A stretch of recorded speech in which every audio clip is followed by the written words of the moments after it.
저는 막 은퇴 절차를 마쳤을 뿐인데 며느리가 들어와 어머니, 제가 결정했어요. 어머니 차는 어차피 안 쓰시니 팔아버릴 거예요. 라고 말했습니다. 저는 그저 희미하게 웃었을 뿐입니다. 다음 날 아침, 제 차는 사라졌습니다.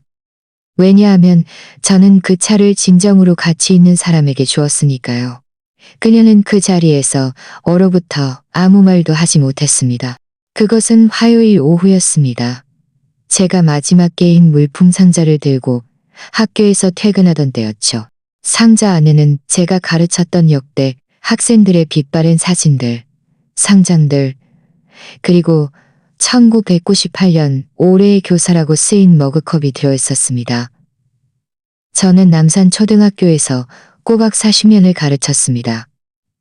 40년 동안 매일 아침 5시에 일어났고 40년 동안 매일 아침 5시에 일어났고 40년 동안 아이들의 콧물을 닦아주고 무릎 상처를 치료해주고 제 이름조차 쓸 줄 모르는 아이들에게 글을 가르쳤습니다. 저는 식탁에 앉아 은퇴 관련 서류들을 정리하고 있었습니다. 그때 문이 열리는 소리가 들렸습니다. 아무도 노크하지 않았고 똑똑하는 소리나 실례합니다 라는 말도 없었습니다. 아무것도 없었죠.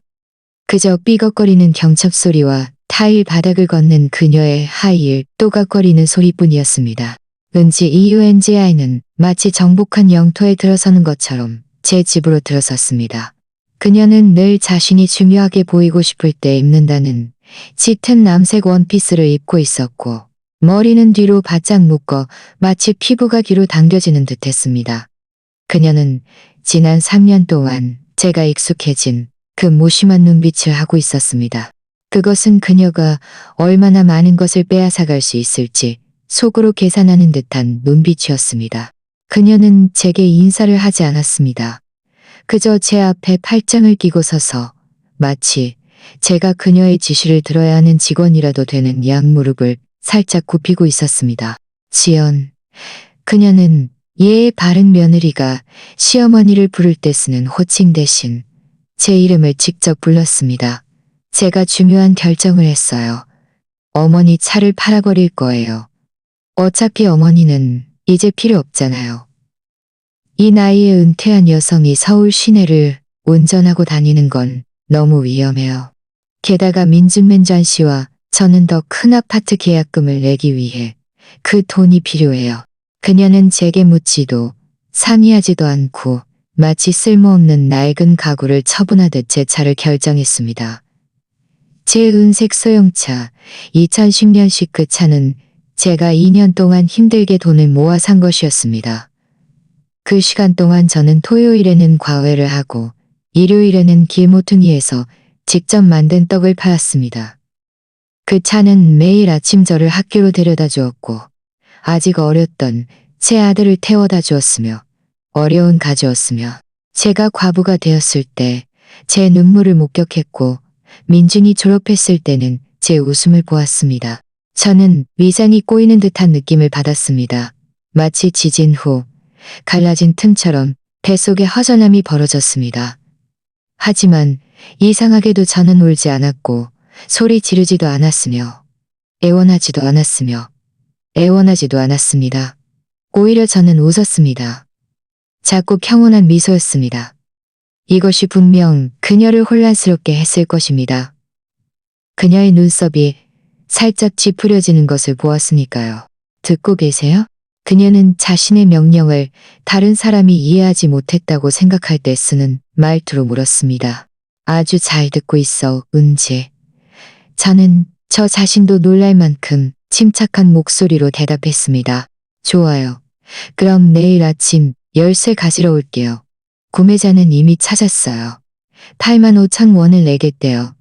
그 연식이 오래된 차치고는 아주 좋은 가격이죠. 85,000원. 저는 그 돈이 제 주머니에 들어오지 않을 것이라고 확신했습니다. 그녀는 들어올 때처럼 작별 인사도 없이 돌아서서 나갔습니다. 그녀의 값비싼 향수 냄새와 돌덩이처럼 제 가슴을 짓누르는 그녀의 말들만 남겨두고요. 저는 문을 닫았습니다. 저는 거실 한가운데에 멍하니 서서 은퇴 서류 상자들에 둘러싸인 채 제 집 벽들이 저를 짓누르는 것 같았습니다. 하지만 그 미소는 제 얼굴에서 사라지지 않았습니다. 왜냐하면 은지는 방금 그녀의 인생에서 가장 심각한 실수를 저질렀으니까요.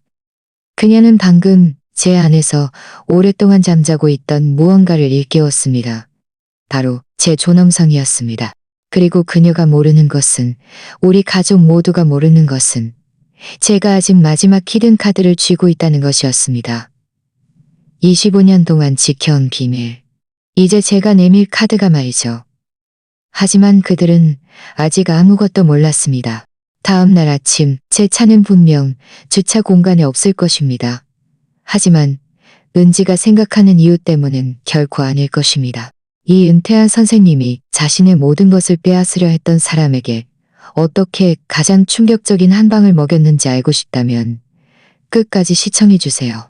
이 이야기가 당신의 마음을 움직였다면 이 새로운 채널을 구독하고 당신이 싸움에서 혼자가 아니라고 느끼게 해줄 이런 실제 인생 이야기들을 계속 공유해주세요. 왜냐하면 다음에 일어난 일은 모든 것을 바꿔놓았으니까요. 저는 은지가 무슨 일이 일어날지 전혀 예상하지 못했다고 맹세합니다. 저는 은지가 위풍당당한 폭풍으로 위장하여 우리 집에 들이닥쳤을 때 그때 그 경고 신호들을 알아챘어야 했습니다. 하지만 엄마는 늘 아들을 미소 짓게 하는 사람이 최고라고 믿으려 합니다. 비록 그 미소가 가짜일지라도요. 그것은 2022년 2월이었습니다. 민주는 그때 42살이었고 저는 그가 결혼할 것이라는 희망을 이미 접은 상태였습니다.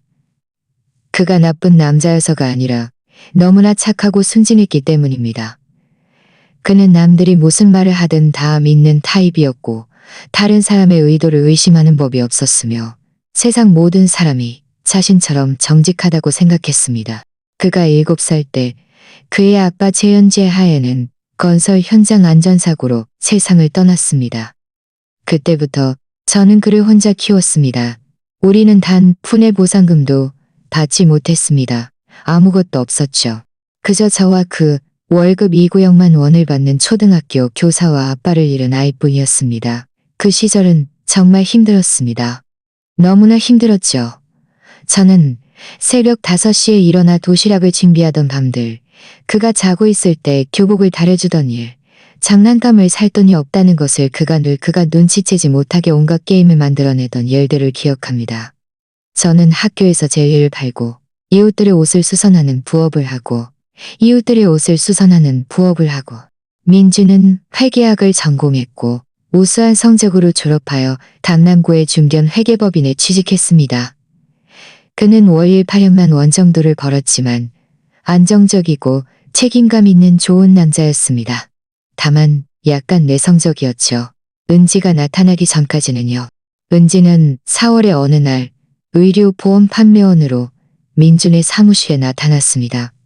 28살로 제 아들보다 거의 15살이나 어렸습니다. 그녀는 키가 크고 말랐으며 사람을 압도하는 차가운 미인의 분위기를 풍겼습니다. 완벽하게 정돈된 긴 생머리, 손질된 손톱, 그리고 그녀가 어떤 인상을 줄 수 있는지 정확히 아는 듯한 옷차림이었습니다. 3주 후 민주는 그녀를 제게 소개했습니다. 저는 아직도 그날 오후를 기억합니다. 저는 갈비찜, 잡채, 그리고 미역국을 준비했습니다. 저는 특별한 날에만 꺼내 쓰는 자수 식탁보를 깔았습니다. 저는 그녀에게 좋은 인상을 주고 싶었습니다. 제 아들이 가치관과 가정의 따뜻함이 있는 집안 출신이라는 것을 알려주고 싶었습니다. 은지는 40분이나 늦었습니다. 그녀는 미안하다는 말 한마디도 없이 제 집 식탁에 앉아 갈비찜을 마치 수상한 음식이라도 되는 양 쳐다보며 말했습니다. 아, 저는 이런 거 잘 안 먹어요. 몸매 관리 중이라서요. 민주는 멋쩍게 웃었습니다. 저는 그 말을 유리 조각을 삼키는 것처럼 꿀꺽 삼켰습니다. 그 식사 내내 은지는 정확히 3가지를 했습니다. 첫째, 2분마다 휴대폰을 확인했습니다. 둘째, 서울의 물가가 자신의 고향 부산보다 얼마나 비싼지 불평했습니다. 셋째, 실없는 웃음을 지으며 제게 물었습니다. 어머님, 혹시 이 집 하실 생각은 안 해보셨어요? 이 동네 땅값이 많이 올랐대요. 그녀는 물컥 가장자리를 손가락으로 훑으며 말했습니다. 이런 집 비록 좀 작고 오래됐지만 아마 1억은 받을 수 있을걸요? 어쩌면 더 많이요. 생각 안 해보셨어요. 지연. 아주머니도 아니고 어머님도 아니고 그저 지연. 마치 우리가 동년배 친구라도 되는 것처럼요. 민주는 그녀를 넉나간 듯 바라보았고 마치 그녀의 입에서 나오는 모든 말이 신성한 지혜라도 되는 양 쳐다보았습니다. 저는 정중하게 웃으며 화제를 돌렸습니다. 하지만 그날 밤 그들이 떠난 후 저는 새벽 2시까지 부엌에 혼자 앉아 있었습니다. 뱃속에 무언가 뭉쳐 있었는데 그게 어떤 느낌인지 설명할 수 없었습니다. 6개월 후 그들은 결혼했습니다. 6개월. 제대로 된 연애라고 할 수도 없는 시간이었습니다. 민주는 새 차를 샀다는 듯이 흥분한 목소리로 제게 이 소식을 전했습니다. 제가 끼어들 틈조차 주지 않았죠. 엄마, 은지 정말 최고예요. 저를 너무 행복하게 해줘요. 다음 주 토요일에 동사무소에 가서 혼인신고하기로 했어요. 간단하게요. 엄마랑 은지, 그리고 증인 2명만요. 간단하게. 그것은 그들이 결혼식을 할 돈이 없었기 때문이었습니다. 아니, 더 정확히 말하면 민준에게 돈이 없었기 때문이었습니다. 왜냐하면 나중에 알게 된 사실이지만 은지는 빚더미에 앉아 있었습니다. 명품 옷값으로 한도 초과된 신용카드 빚, 6,800만 원짜리 개인 대출, 그리고 일자리마다 6개월을 넘기지 못하고 하지만 그때 저는 이 모든 것 스스로 그만둔 경력들. 결혼식 날 저는 제가 직접 만든 옛날식 토란 케이크를 가져갔습니다. 은지는 한 조각도 먹지 않았습니다. 칼로리가 너무 높다고 했죠. 그날부터 제 아들은 사라지기 시작했습니다. 물리적으로 사라진 것이 아니라 그의 본질이요. 예전에는 매주 일요일마다 꼬박꼬박 저와 함께 식사를 하러 왔는데 점점 횟수가 줄어들었습니다. 처음에는 2주에 한 번, 그러다 한 달에 한 번, 그리고 거의 오지 않게 되었습니다. 제가 물으면 그는 늘 같은 변명을 했습니다. 엄마, 은지가 다른 계획이 있어서요. 아내들은 다 그렇잖아요. 아니, 저는 몰랐습니다. 왜냐하면 저도 한때 누군가의 아내였지만 저는 결코 제 남편이 어머니를 찾아뵙는 것을 막지 않았으니까요. 예전에는 매일 걸려오던 전화는 카톡으로 보내는 짧은 메시지로 바뀌었습니다. 엄마, 바빠. 나중에 전화할게. 하지만 그는 결코 전화하지 않았습니다. 그리고 제가 구로구에 있는 그들의 투룸 아파트를 방문했을 때 저는 은지가 제가 머무는 매 순간을 어떻게 계산하고 있는지 느낄 수 있었습니다. 마치 환영받지 못하는 손님이 빨리 떠나기를 기다리는 카운트다운 말이죠. 하지만 가장 최악은 이것이 아니었습니다. 가장 최악은 제가 민준이 훈련된 앵무새처럼 그녀의 말을 반복하는 것을 두 눈으로 지켜보는 것이었습니다. 엄마도 좀 작은 곳으로 이사 가는 걸 생각해야 하지 않아? 여자가 혼자 집을 유지하는 건 너무 힘들어. 은지가 그러는데 엄마도 미래를 생각해야 한대. 나이 더 들면 어디서 살 거야? 엄마, 혹시 자그만 돈 있어? 있다면 우리 더 좋은 아파트 계약금 보태줄 수 있어? 제 아들, 제 아이. 제가 모든 것을 희생하며 힘들게 키운 그 아이가 이제는 자신이 거의 알지 못하는 여자의 대변인이 되어 있었습니다. 그리고 저는 침묵하고 고개를 끄덕이고 미소 짓는 것 외에는 선택의 여지가 없었습니다. 왜냐하면 저는 두려웠으니까요. 제가 무슨 말을 하면, 제가 그에게 대항하면, 제가 불평하면 그를 영원히 잃을까봐 두려웠습니다. 그래서 저는 모든 상처 주는 말, 모든 암시, 걱정으로 위장한 모든 격려를 삼켜냈습니다. 제가 은퇴한 그 화요일이 오기 전까지는요.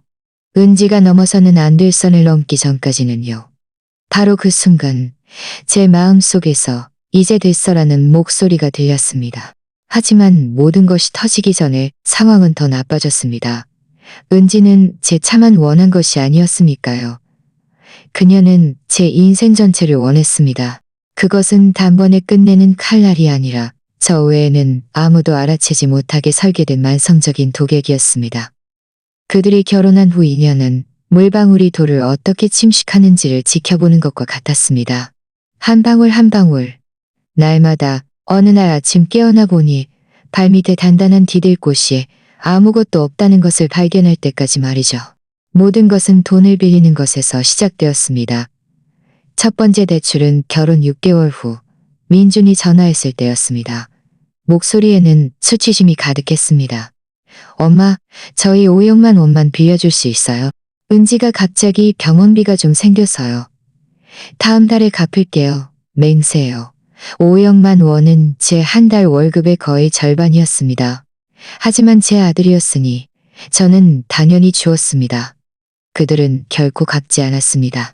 3개월 후, 엄마, 저희 은지 차 수리비로 1억만 원이 필요해요.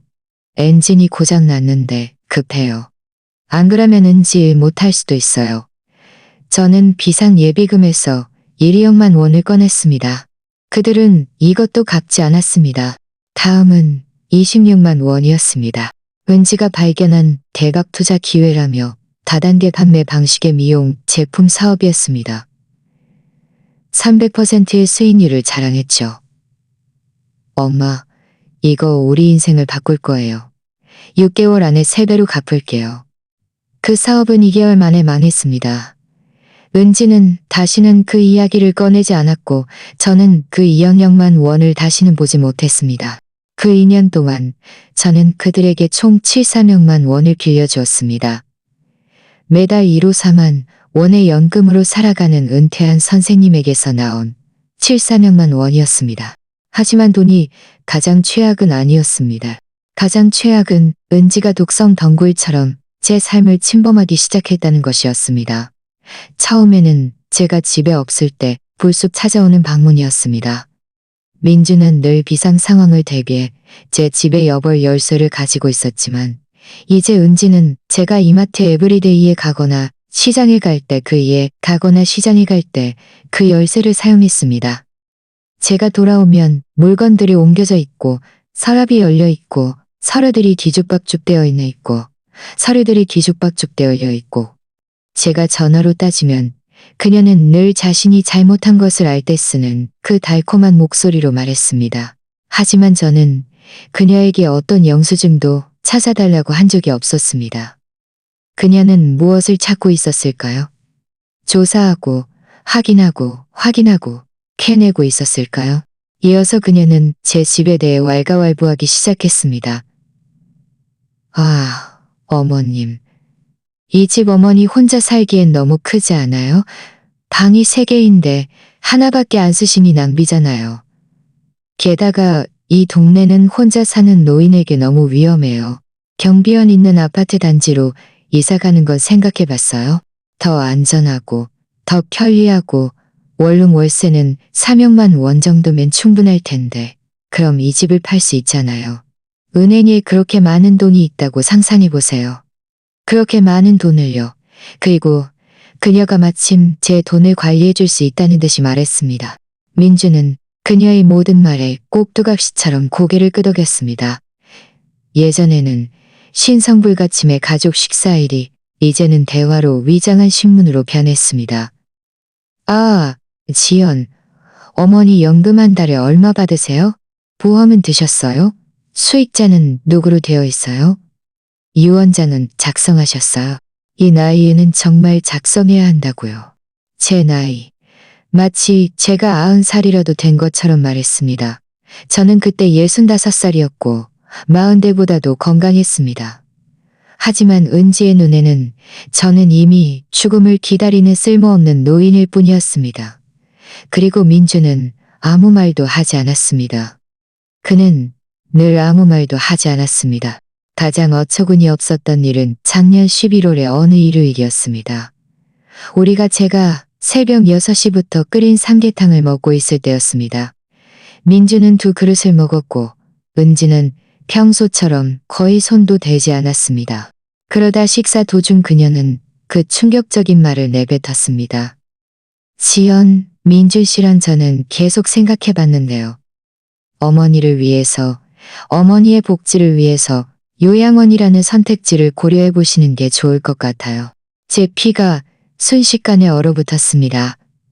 요양원? 저는 제가 들은 것을 믿을 수 없다는 듯 물었습니다. 네. 하지만 아무 요양원이나 말고요. 제일 좋은 곳이요. 간호사도 있고 활동도 있고 어머니 또래 사람들도 많아서 온종일 혼자 집에 있지 않아도 되고요. 이건 어머니를 위한 거예요. 저를 위한 거? 아니, 그녀를 위한 것이었죠. 빈집 하나가 생기면 그녀는 팔거나 새를 놓을 수 있으니까요. 엄마, 나쁜 생각은 아니야. 민주는 저를 쳐다보지 못하고 고개를 숙인 채 작은 목소리로 말했습니다. 엄마가 더 편할 거야. 편할 거라고? 저는 40년 동안 항상 아이들, 동료들, 학생들, 학부모들에게 둘러싸여 살았던 사람입니다. 친구도 있고, 이웃도 있고, 저만의 삶이 있는 사람입니다. 그들은 제가 치매라도 걸린 것처럼 저를 요양원에 가두려 했습니다. 저는 어떤 요양원에도 가지 않을 거예요. 저는 저 자신도 놀랄 만큼 단호한 목소리로 말했습니다. 여기는 제 집이에요. 제가 제 노동으로 산 집이고 저는 여기에 머물 거예요. 은지는 입술을 앙다물었고 민주는 고개를 숙였습니다. 그날 그들은 더 이상 그 이야기를 꺼내지 않았습니다. 하지만 저는 그들이 포기하지 않았다는 것을 알고 있었습니다.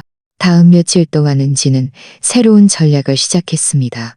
공개적인 자리에서 저를 모욕하는 것이었습니다. 제 사촌 혜리 미모네 집에서 열린 가족 모임에서 은지는 사람들 앞에서 제 사촌에게 말했습니다.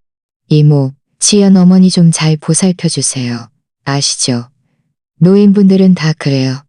건망증이 심해서 며칠 전에는 가스불 끄는 걸 깜빡해서 집 태울 뻔했다니까요. 거짓말이었습니다.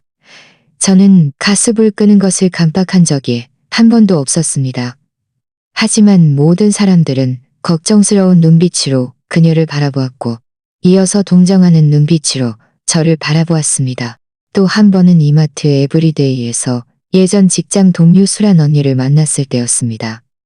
은지는 그날 저와 함께 와서 짐을 들어주는 척했습니다. 그녀는 수란 언니에게 말했습니다.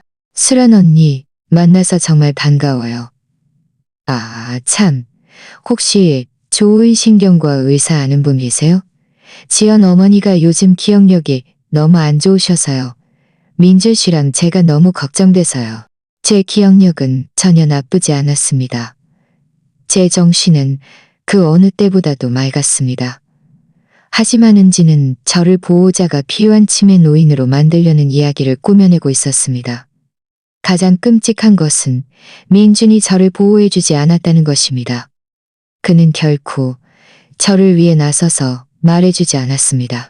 어느 날 그가 제가 부탁한 약을 가져다 주러 혼자 온 드문 기회에 저는 그에게 따졌습니다. 민준, 왜 은지가 나한테 그런 말을 하는 걸 내버려둬? 그는 어린 시절 잘못을 저질러 들켰을 때처럼 바닥을 음시하며 침묵했습니다. 엄마, 그녀는 엄마 욕한 거 아니야. 그냥 엄마 걱정돼서 그런 거지. 걱정돼서? 나를 미친 사람처럼 말하고 다니는데. 엄마, 너무 과장하지 마. 은지는 엄마를 정말 사랑해. 그냥 엄마한테 최고를 해주고 싶을 뿐이야. 저에게 최고를 해주고 싶다고? 또 이 말이었습니다. 저는 그 순간 아주 끔찍한 사실을 깨달았습니다. 저는 제 아들을 잃었습니다. 그 물리적인 민준이 아니라 제가 알던 그 민준을요. 그 착한 아이, 그 감사할 줄 아는 젊은이, 그 좋은 남자. 그 민준은 이제 아내의 말을 절대적인 진리로 앵무새처럼 반복하는 낯선 사람으로 대체되어 있었습니다. 그날 밤 저는 울었습니다. 남편이 세상을 떠났을 때처럼 슬프게 울었습니다. 왜냐하면 죽은 아들을 잃는 것도 고통스럽지만 그가 살아있을 때 그를 잃는 것은 견딜 수 없는 일이었으니까요. 제 마음이 더 이상 아플 수 없을 것이라고 생각했을 때 제 은퇴의 날이 왔습니다. 은지가 제 차가 더 이상 제 것이 아니라고 결정한 날이 온 것입니다. 바로 그날 제 내면의 어떤 부분이 죽었고 동시에 새롭고 더 강력한 무언가가 태어났습니다. 저는 25년 동안 지켜온 비밀이 있었습니다. 적절한 시기를 기다리고 있었죠. 그 시기가 곧 다가오고 있었습니다. 하지만 그 비밀이 왜 그렇게 중요한지 이해하려면 25년 전 1999년으로 돌아가야 합니다. 그해 저는 박상호 파크 상호 할아버지를 알게 되었습니다. 상호 할아버지는 제 옆집 작은 단층집에 살았습니다. 앞마당에는 노란색과 보라색 장미가 벽을 가득 채운 정원이 있었습니다. 그의 아내는 8개월 전에 돌아가셨고 자식도 가까운 친척도 없었습니다. 그저 그와 그의 추억 그리고 그의 장미들 뿐이었습니다. 그리고 그의 장미들 뿐이었습니다. 우리가 알게 되었을 때 그는 73세였고 저는 42세로 막 과부가 된 참이었습니다. 우리는 우연히 친구가 되었습니다. 어느 오후 그가 이마트 에브리데이에서 장을 본 봉투 몇 개를 들고 힘겹게 집문을 열려고 할 때 제가 다가가 도와드렸습니다. 그는 저를 차 한 잔 마시러 초대했고 저는 받아들였습니다. 그 차 한 잔은 나중에 관례가 되었습니다. 매주 토요일 오후 제가 장을 본 후 그의 집으로 들르면 상호 할아버지는 생강차를 끓여주셨고 저는 골목 빵집에서 빵 몇 개를 사갔습니다. 우리는 흑백 사진들로 가득 찬 그의 작은 것이에 앉아 인생, 죽음, 날씨, 외로움 등 모든 것에 대해 이야기했습니다. 그는 제게 아무에게도 말한 적 없는 이야기들을 해주었습니다. 아내를 얼마나 그리워하는지, 매일 아침 텅 빈 침대에서 깨어나는 것이 얼마나 고통스러운지, 생명이 없는 집, 그 침묵은 세상에서 가장 무거운 소리였습니다. 저는 제 두려움도 그에게 말했습니다. 민준을 혼자 키울 수 없을까봐 두려웠고 외롭게 늙어갈까봐 두려웠으며 제 인생이 일과 생존으로만 위축될까봐 두려웠습니다. 상호 할아버지는 거친 풍파와 더 많은 고통을 겪은 사람만이 가질 수 있는 지혜로운 눈빛으로 제 이야기를 들었습니다. 지연아, 어느 날 그가 제게 말했습니다. 인생은 우리에게서 많은 것을 빼앗아가지만 잘 살펴보면 누가 신뢰할 만한 사람이고 누가 아닌지 알려주는 신호도 줄 거야. 늘 히든카드를 쥐고 있어야 해. 내 말이야. 저는 그 말의 의미를 이해하는데 오랜 시간이 걸렸습니다. 시간이 흐르면서 상호 할아버지는 더 많은 도움이 필요하게 되었습니다. 처음에는 약국에 가서 약을 타오거나 병원에 함께 가거나 비가 많이 올 때 장을 봐주는 것 같은 사소한 일들이었습니다. 저는 아무런 대가 없이 기꺼이 그 모든 것을 생각나게 했으니까요. 제 아버지는 제가 23살 때 돌아가셨습니다. 하지만 상호 할아버지는 관악구에 있는 그 노란색 작은 집 외에도 다른 부동산을 가지고 있었습니다. 그가 1970년대에 강릉 땅값이 아직 싸고 저렴했을 때 산 집이었습니다. 그것은 넓은 부지에 지어진 2층 집이었고 과일나무가 심어진 정원과 타 세대를 주차할 수 있는 차고가 있었습니다. 그는 아내와 은퇴 후 함께 살 계획이었지만 아내는 그들이 이사하기 전에 세상을 떠났습니다. 그 집은 세를 놓았고 당시에는 한 달에 50만 원을 받을 수 있었는데 그의 연금에 보태기에는 충분했습니다. 세월이 흘러 상호 할아버지는 80세가 되었고 83세 그리고 85세가 되었습니다. 그의 건강은 점점 나빠졌습니다. 당뇨병, 고혈압, 무릎은 관절염으로 고통스러워했습니다.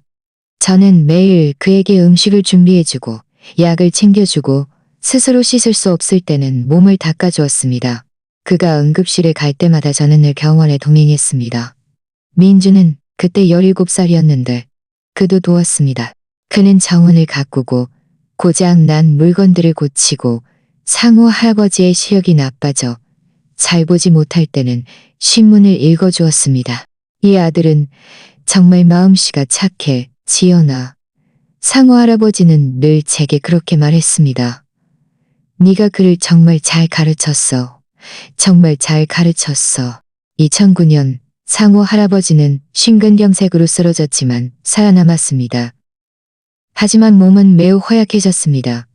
10월의 어느 오후, 그가 저를 집으로 불렀습니다. 그는 자신이 가장 좋아하는 소파에 앉아 있었습니다. 움직일 때마다 삐걱거리는 갈색 가죽 소파였습니다. 그의 손에는 갈색 서류 봉투가 들려 있었습니다. 앉아, 지연. 저는 그의 맞은편에 앉았고 심장이 조여드는 것을 느꼈습니다. 중요한 일이 일어날 것이라는 것을 알았습니다. 나는 90살이야. 시간이 얼마 남지 않았어. 의사가 6개월, 어쩌면 더 짧다고 했어. 제 눈물이 떨어질 뻔했습니다. 저는 그를 이미 제 아버지처럼 존경하고 사랑하고 있었습니다. 네가 한 가지를 알아줬으면 좋겠어. 내게는 20년 전에 돌아가신 동생의 아들들 2명이 조카가 있어. 그들은 대전에 살지. 지난 10년 동안 그들이 나를 몇 번이나 찾아왔는지 알아? 저는 고개를 저었습니다. 한 번도 없어. 0번. 그들은 1년에 한 번, 크리스마스 때 형식적으로 전화 한 통 하는 게 전부였어. 그게 다였어. 그는 봉투를 열어 서류 몇 장을 꺼냈습니다. 이건 강릉에 있는 그 집의 등기 권리증이야. 최신 감정가로는 약 3~8억 원이야. 은행에는 예금도 좀 있어. 4,500만 원. 저는 그 자리에서 얼어붙었습니다. 상호 할아버지, 왜 저한테 이런 걸 말씀하세요? 왜냐하면 이 모든 것을 너에게 주고 싶으니까. 전부 다. 집도 돈도. 지난 몇 년 동안 너는 나에게 유일한 진정한 가족이었어. 너에게는 민준이도 있고. 저는 받을 수 없어요. 저는 즉시 말했습니다. 그럼 할아버지 조카들은요? 내 조카들은 내가 여기서 혼자 죽어가도록 내버려뒀어. 너는 내 말년에 나에게 존엄성을 주었어. 모든 것은 이미 결정되었어. 지난주에 변호사를 찾아갔어. 모든 것이 네 이름으로 합법적으로 서명되고 도장 찍혔어. 저는 울었습니다. 가슴이 아플 정도로 울었습니다. 하지만 너에게 한 가지 부탁이 있어. 상호 할아버지는 계속 말했습니다. 아무에게도 말하지 마. 아무에게도. 심지어 민준에게도 아직은 말하지 마. 때가 아니야. 기다려. 사람들을 관찰해봐. 인생이 누가 알 가치가 있고 누가 아닌지 보여줄 거야. 왜요? 왜냐하면 돈은 사람을 변하게 하거든, 지연아. 그것은 인간 본성의 가장 추악한 면을 드러낼 수 있어. 너는 너무 착해. 너무 착해서 좋은 사람은 사냥꾼의 먹잇감이 되기 쉽거든. 그러니 이것을 잘 간직해. 네 소매 속에 숨겨둔 히든카드처럼 말이야. 언젠가 누군가가 너를 쓰레기처럼 취급할 때, 누군가가 네가 아무것도 없다고 생각할 때, 누군가가 네 존엄성을 빼앗으려 할 때, 그때 꺼내 보여줘. 그리고 그들에게 네가 그들이 상상하는 것보다 훨씬 더 강하다는 것을 보여줘. 상호 할아버지는 3개월 후 2010년 1월에 세상을 떠났습니다. 그의 장례식에는 그 두 조카가 나타났습니다. 양복을 입고 유산에 대해 급하게 물었습니다. 변호사는 그들에게 모든 유산이 지연이라는 여성, 즉 저에게 남겨졌다고 말했습니다. 그들은 저를 고소하려 했습니다. 제가 상호 할아버지를 조종했고 탐욕스러웠으며 분명 그를 협박했을 것이라고 주장했습니다. 하지만 모든 서류는 명확했고 상호 할아버지는 심지어 자신의 이유를 설명하는 편지까지 남겼습니다. 판사는 그 사건을 기각했습니다.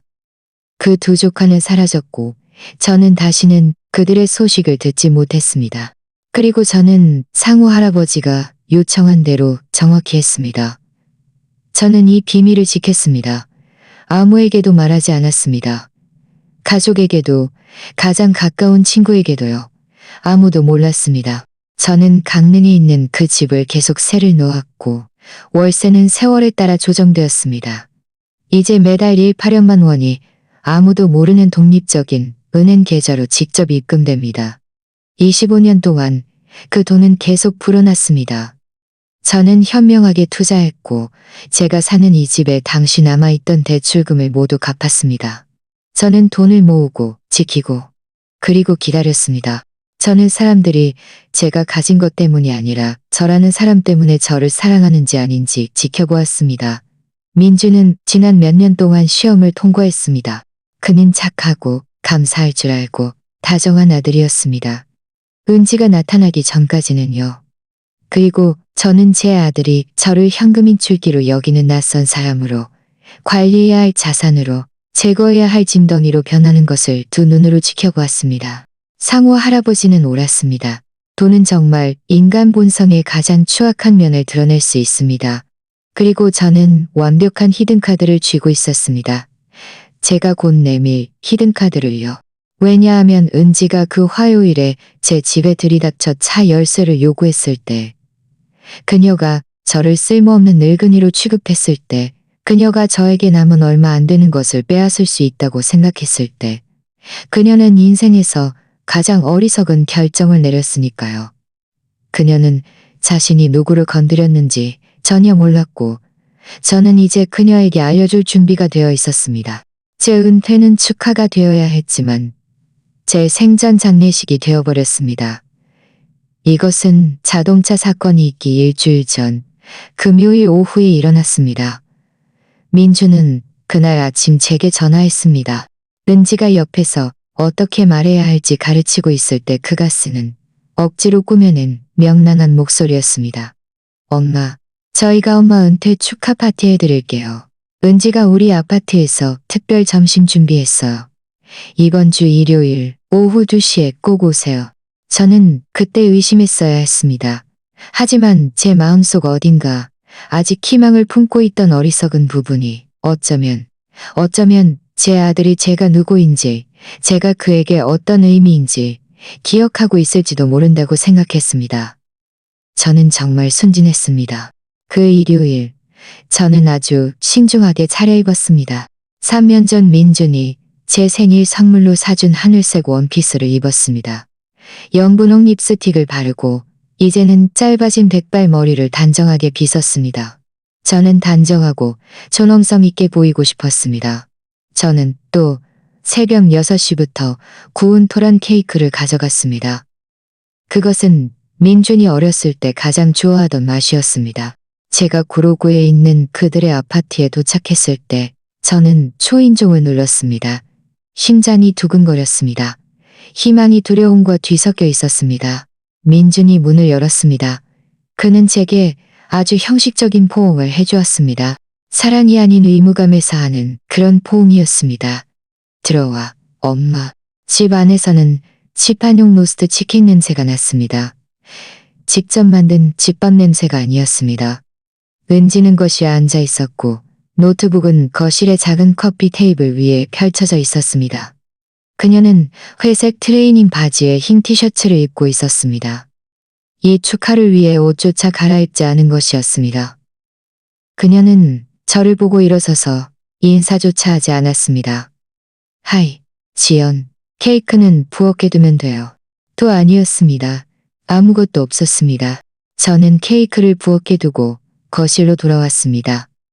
저는 그들이 앉은 메인 소파에서 가장 멀리 떨어진 1인 소파에 앉았습니다. 그들은 판사 같았고 저는 피고 같았습니다. 엄마. 민준이 시작했습니다. 그는 긴장한 듯 목을 가다듬었습니다. 엄마랑 중요한 이야기를 하고 싶어. 은지는 노트북을 저에게 돌렸습니다. 화면에는 스프레드시트가 있었습니다. 숫자들, 계산들, 백분율들. 지연, 저희가 어머니를 위한 인생 계획을 세웠어요.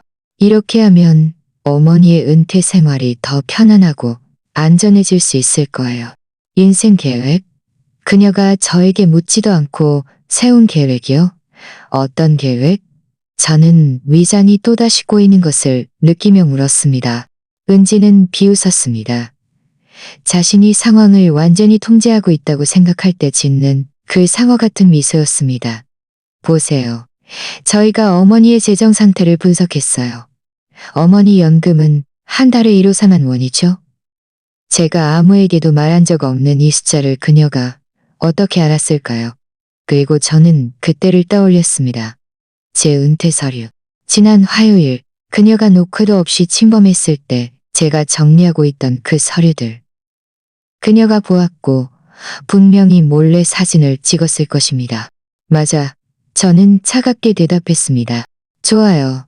그럼 계획은 이래요. 그녀는 화면을 가리켰습니다. 첫째, 저희는 어머니 차를 팔아야 해요. 2010년식 오래된 차인데 제가 알아본 견적으로는 8,500만 원을 받을 수 있어요. 많지는 않지만 도움이 될 거예요. 잠깐만. 제가 말을 끊었습니다. 우리가 차를 팔아야 한다고? 우리가 누구? 당연히 어머니요. 은지는 제가 바보라도 되는 양 자징스럽게 말했습니다. 하지만 저희가 서리 도와드릴게요. 어머니는 그런 거 잘 모르시니까요. 저는 심호흡을 했습니다. 아직 말하지 않았고 참았습니다. 두 번째, 그녀는 계속 말했습니다. 어머니의 연금 1호 4만 원은 혼자 사는 사람에게는 나쁘지 않은 수입이지만 저희는 어머니가 집에 좀 귀여해야 한다고 생각해요. 민준 씨는 어머니의 유일한 아들이고 어머니가 그를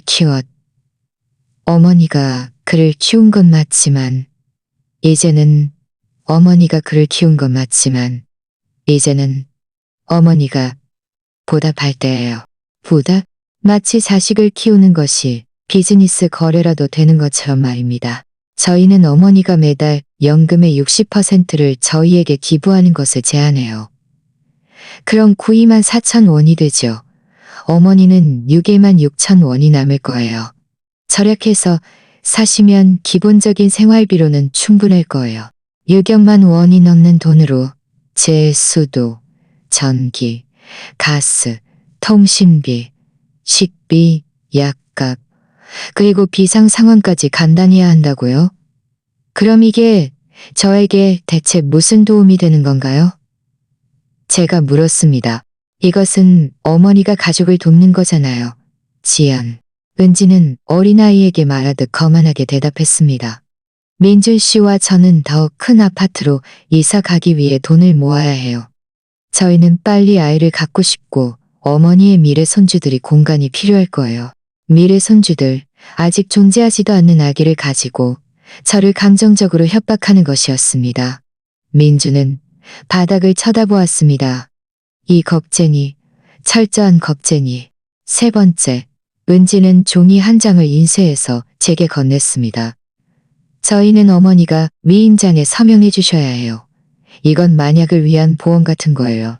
혹시 어머니께 무슨 일이 생기면 민준 씨가 어머니의 법적, 재정적 문제들을 처리할 수 있게 해서 번거로운 일들을 피할 수 있게 하는 거죠. 위임장 하나로 제 집, 제 계좌, 제 모든 서류를 처리할 수 있다고요? 제가 서명하고 싶지 않다면요? 은지는 아주 가짜 같고 어색한 웃음을 지었습니다. 지연, 왜 이렇게 고집이세요? 이건 어머니를 위한 거예요. 이 나이에는 일이 빠르게 일어날 수 있어요. 사고나 질병 같은 거요. 민준 씨가 병원에 누워있는 어머니를 걱정하면서 동시에 관공서 직원들과 싸우는 걸 원하세요? 이성적으로 생각해 보세요. 이성적으로 생각하라고? 그녀는 제 모든 것을 빼앗을 계획을 꾸미고 있으면서 저에게 이성적으로 생각하라고 요구했습니다. 언제까지 답변을 드려야 하나요? 지금이 가장 좋아요. 제가 이미 화요일로 변호사님과 약속을 잡았거든요. 물론 그녀는 이미 모든 것을 저에게 묻지도 않고 저를 안중에도 없이 다 계획해 두었습니다. 좀 생각해 봐야겠어요. 저는 소파에서 일어났습니다. 엄마, 앉아. 민준이 드디어 입을 열었습니다. 그가 저를 올려다본 것은 이번이 처음이었습니다. 우리 아직 밥도 안 먹었잖아. 저는 더 이상 못 먹겠어요. 하지만 케이크는 은지에게 남겨두세요. 어쩌면 그녀는 고마워할지도 모르죠. 저는 가방을 들고 현관으로 향했습니다. 지연, 정말 유치하네요. 은지가 제 등 뒤에서 소리쳤습니다. 저희는 그저 어머니를 돕고 싶었을 뿐이라고요. 저는 뒤돌아보지 않았고 대답하지 않았습니다. 저는 아파트 계단을 내려갔습니다. 다리가 여전히 떨렸습니다. 저는 제 차 옆으로 걸어가 운전석에 앉았습니다. 바로 그곳, 그 주차장에서 엔진을 끄고 창문을 꼭 닫은 채 저는 무너져 내렸습니다. 저는 지난 몇 년보다 더 슬프게 울었습니다. 그것은 제 영혼 깊은 곳에서부터 솟아나는 깊은 슬픔이었습니다. 눈물은 제 하늘색 원피스를 적셨습니다. 민준이 변하기 전에 제게 주었던 그 선물 말이죠. 돈 때문이 아니었습니다. 결코 돈 때문이 아니었습니다. 제 아들 때문이었습니다. 제 유일한 아들. 제가 홀로 힘들게 키운 아이. 밤에 아빠를 그리워하며 올 때 제가 품에 안았던 아이. 매년 생일마다 제게 엄마가 세상에서 최고야라고 말했던 아이. 그 아들이 이제 저를 짐덩이로, 현금 인출기로, 관리해야 할 대상으로 여기고 있었습니다. 엄마가 아니라 짐으로마입니다. 저는 멍한 채 차를 몰고 집으로 돌아왔습니다. 텅 빈 거실로 들어와 소파에 앉았습니다. 저는 그저 그곳에 앉아 어둠 속에서 벽에 걸린 사진들을 바라보았습니다.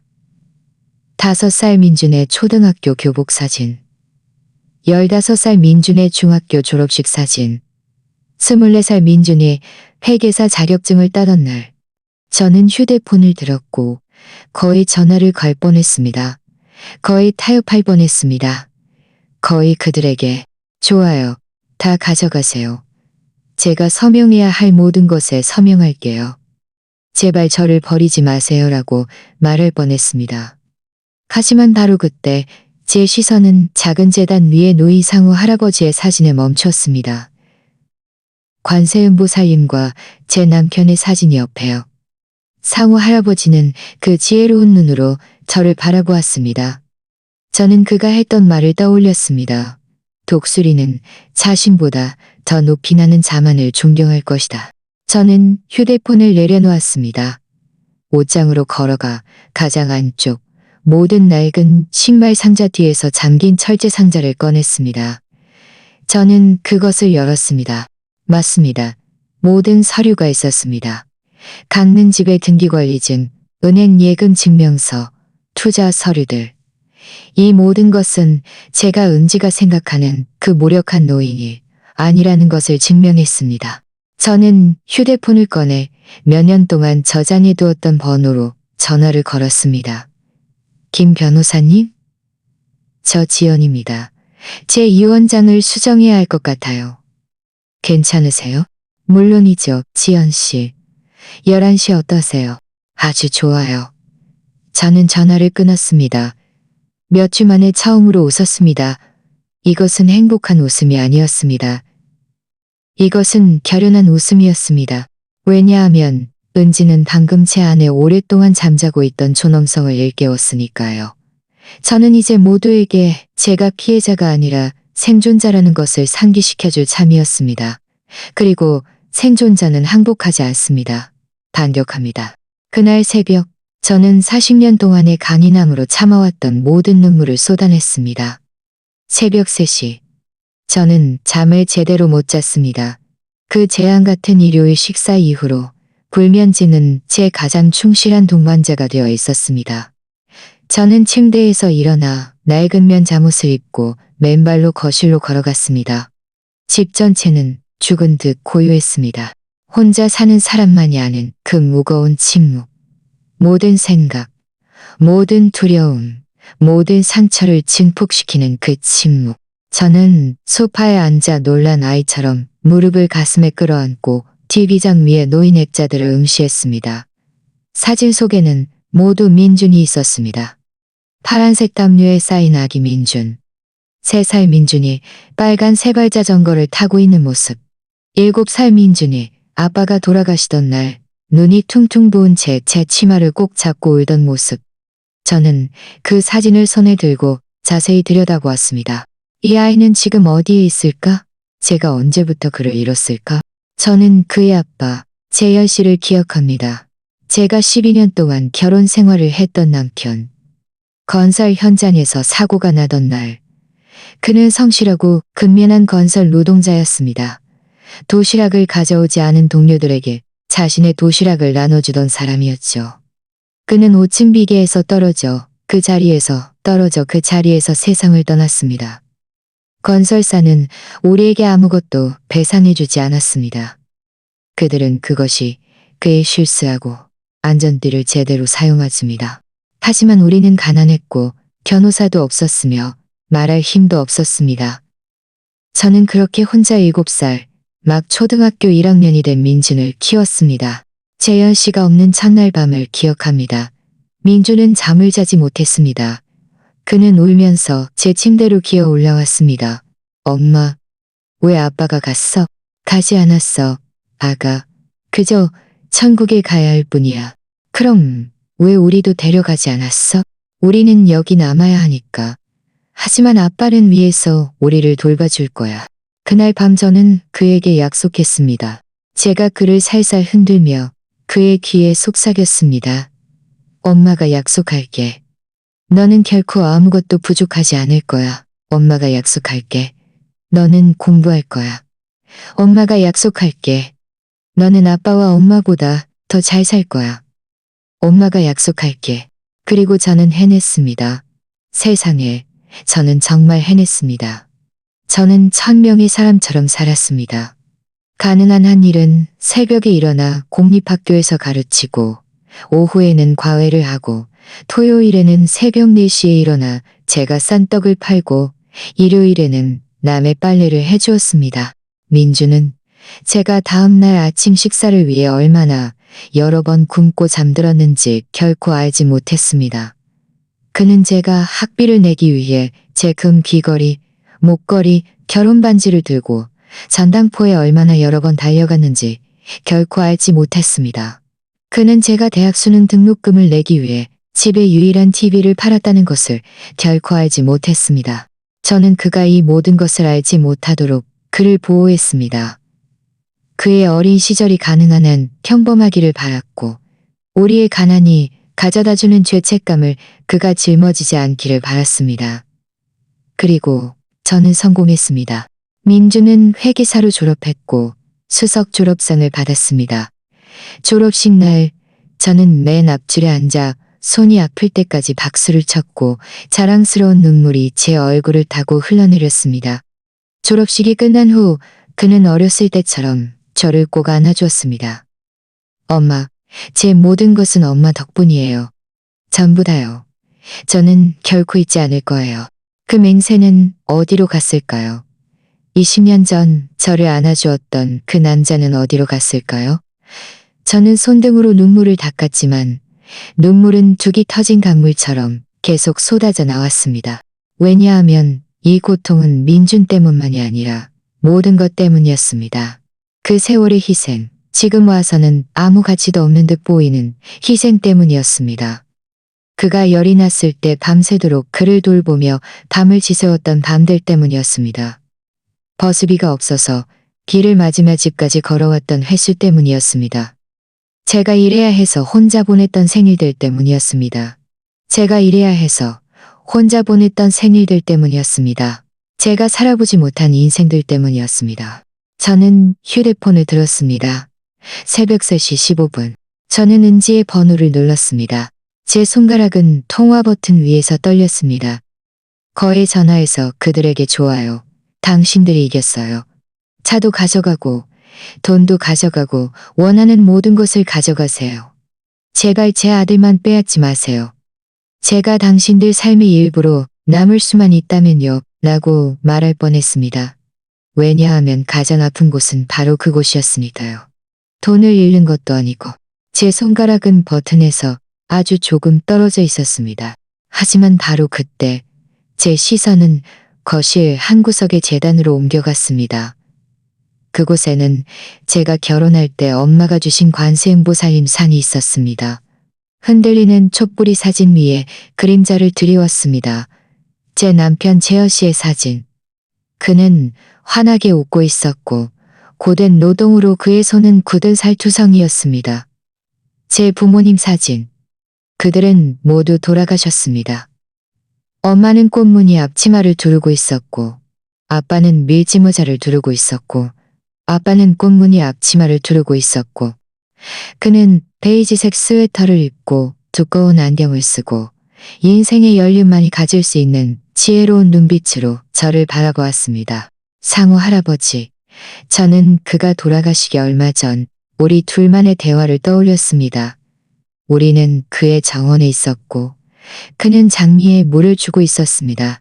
저는 그의 손에 힘이 없었기에 호스를 잡아주었습니다.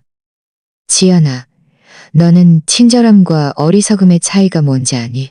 아니요, 상우 할아버지.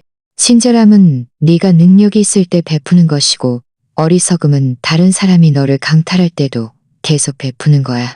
친절함은 도움이 필요한 사람을 돕는 것이고 어리석음은 너를 이용하려는 사람들을 내버려 두는 거야. 그럼 제가 어떻게 구별할 수 있을까요? 네가 사랑한다고 말하는 사람들이 너를 낯선 사람보다 못하게 대할 때 답은 아주 명확해지는 거야. 저는 소파에서 일어나 휴대폰을 챙겼습니다. 재단으로 걸어가 새 향을 피웠습니다. 상우 할아버지, 저는 고요 속에서 속삭였습니다. 할아버지께서 제게 히든카드를 소매 속에 숨겨두라고 하셨죠. 할아버지께서 제게 적절한 때를 기다리라고 하셨죠. 저는 이제 그때가 왔다고 생각해요. 집의 고요함이 제게 응답하는 듯 했습니다. 말로 하는 것이 아니라 어떤 확신으로 말입니다. 저는 제 방으로 돌아가 옷장에서 그 철제 상자를 꺼냈습니다. 침대 위에 놓고 열었습니다. 제 진정한 자산을 증명하는 서류들. 강릉집의 등기권리증, 현재 시가 38억 원. 예금 증명서, 지난 25년간 모은 4억 9,200만 원. 그리고 월세 수입 증명서, 지난 10년간 매달 18억만 원. 저는 계산기를 꺼내 제가 소유하고 있지만 은지와 민주는 전혀 모르고 있는 이 모든 것을 합산하기 시작했습니다. 그 총액은 저를 숨죽이게 했습니다. 4억 9,200만 원. 그들이 보기에 아무것도 없는 은퇴한 교사. 그들이 재정 관리가 필요하다고 생각하는 늙은이. 그들이 위임장 하나로 통제하려 했던 여자. 제가 거의 4~3억 원을 가지고 있었고 그들은 아무것도 몰랐습니다. 제 내면의 한 부분, 그 나약한 부분은 여전히 죄책감을 느꼈습니다. 하지만 그는 내 아들이잖아. 이 모든 것을 그와 공유해야 해. 하지만 이어서 저는 그가 일요일에 저를 보던 눈빛을 떠올렸습니다. 엄마를 보는 것이 아니라 상품을 보는 듯한 그 눈빛. 저는 은지가 저를 모욕할 때 그가 나서서 저를 보호해주지 않았던 것을 떠올렸습니다.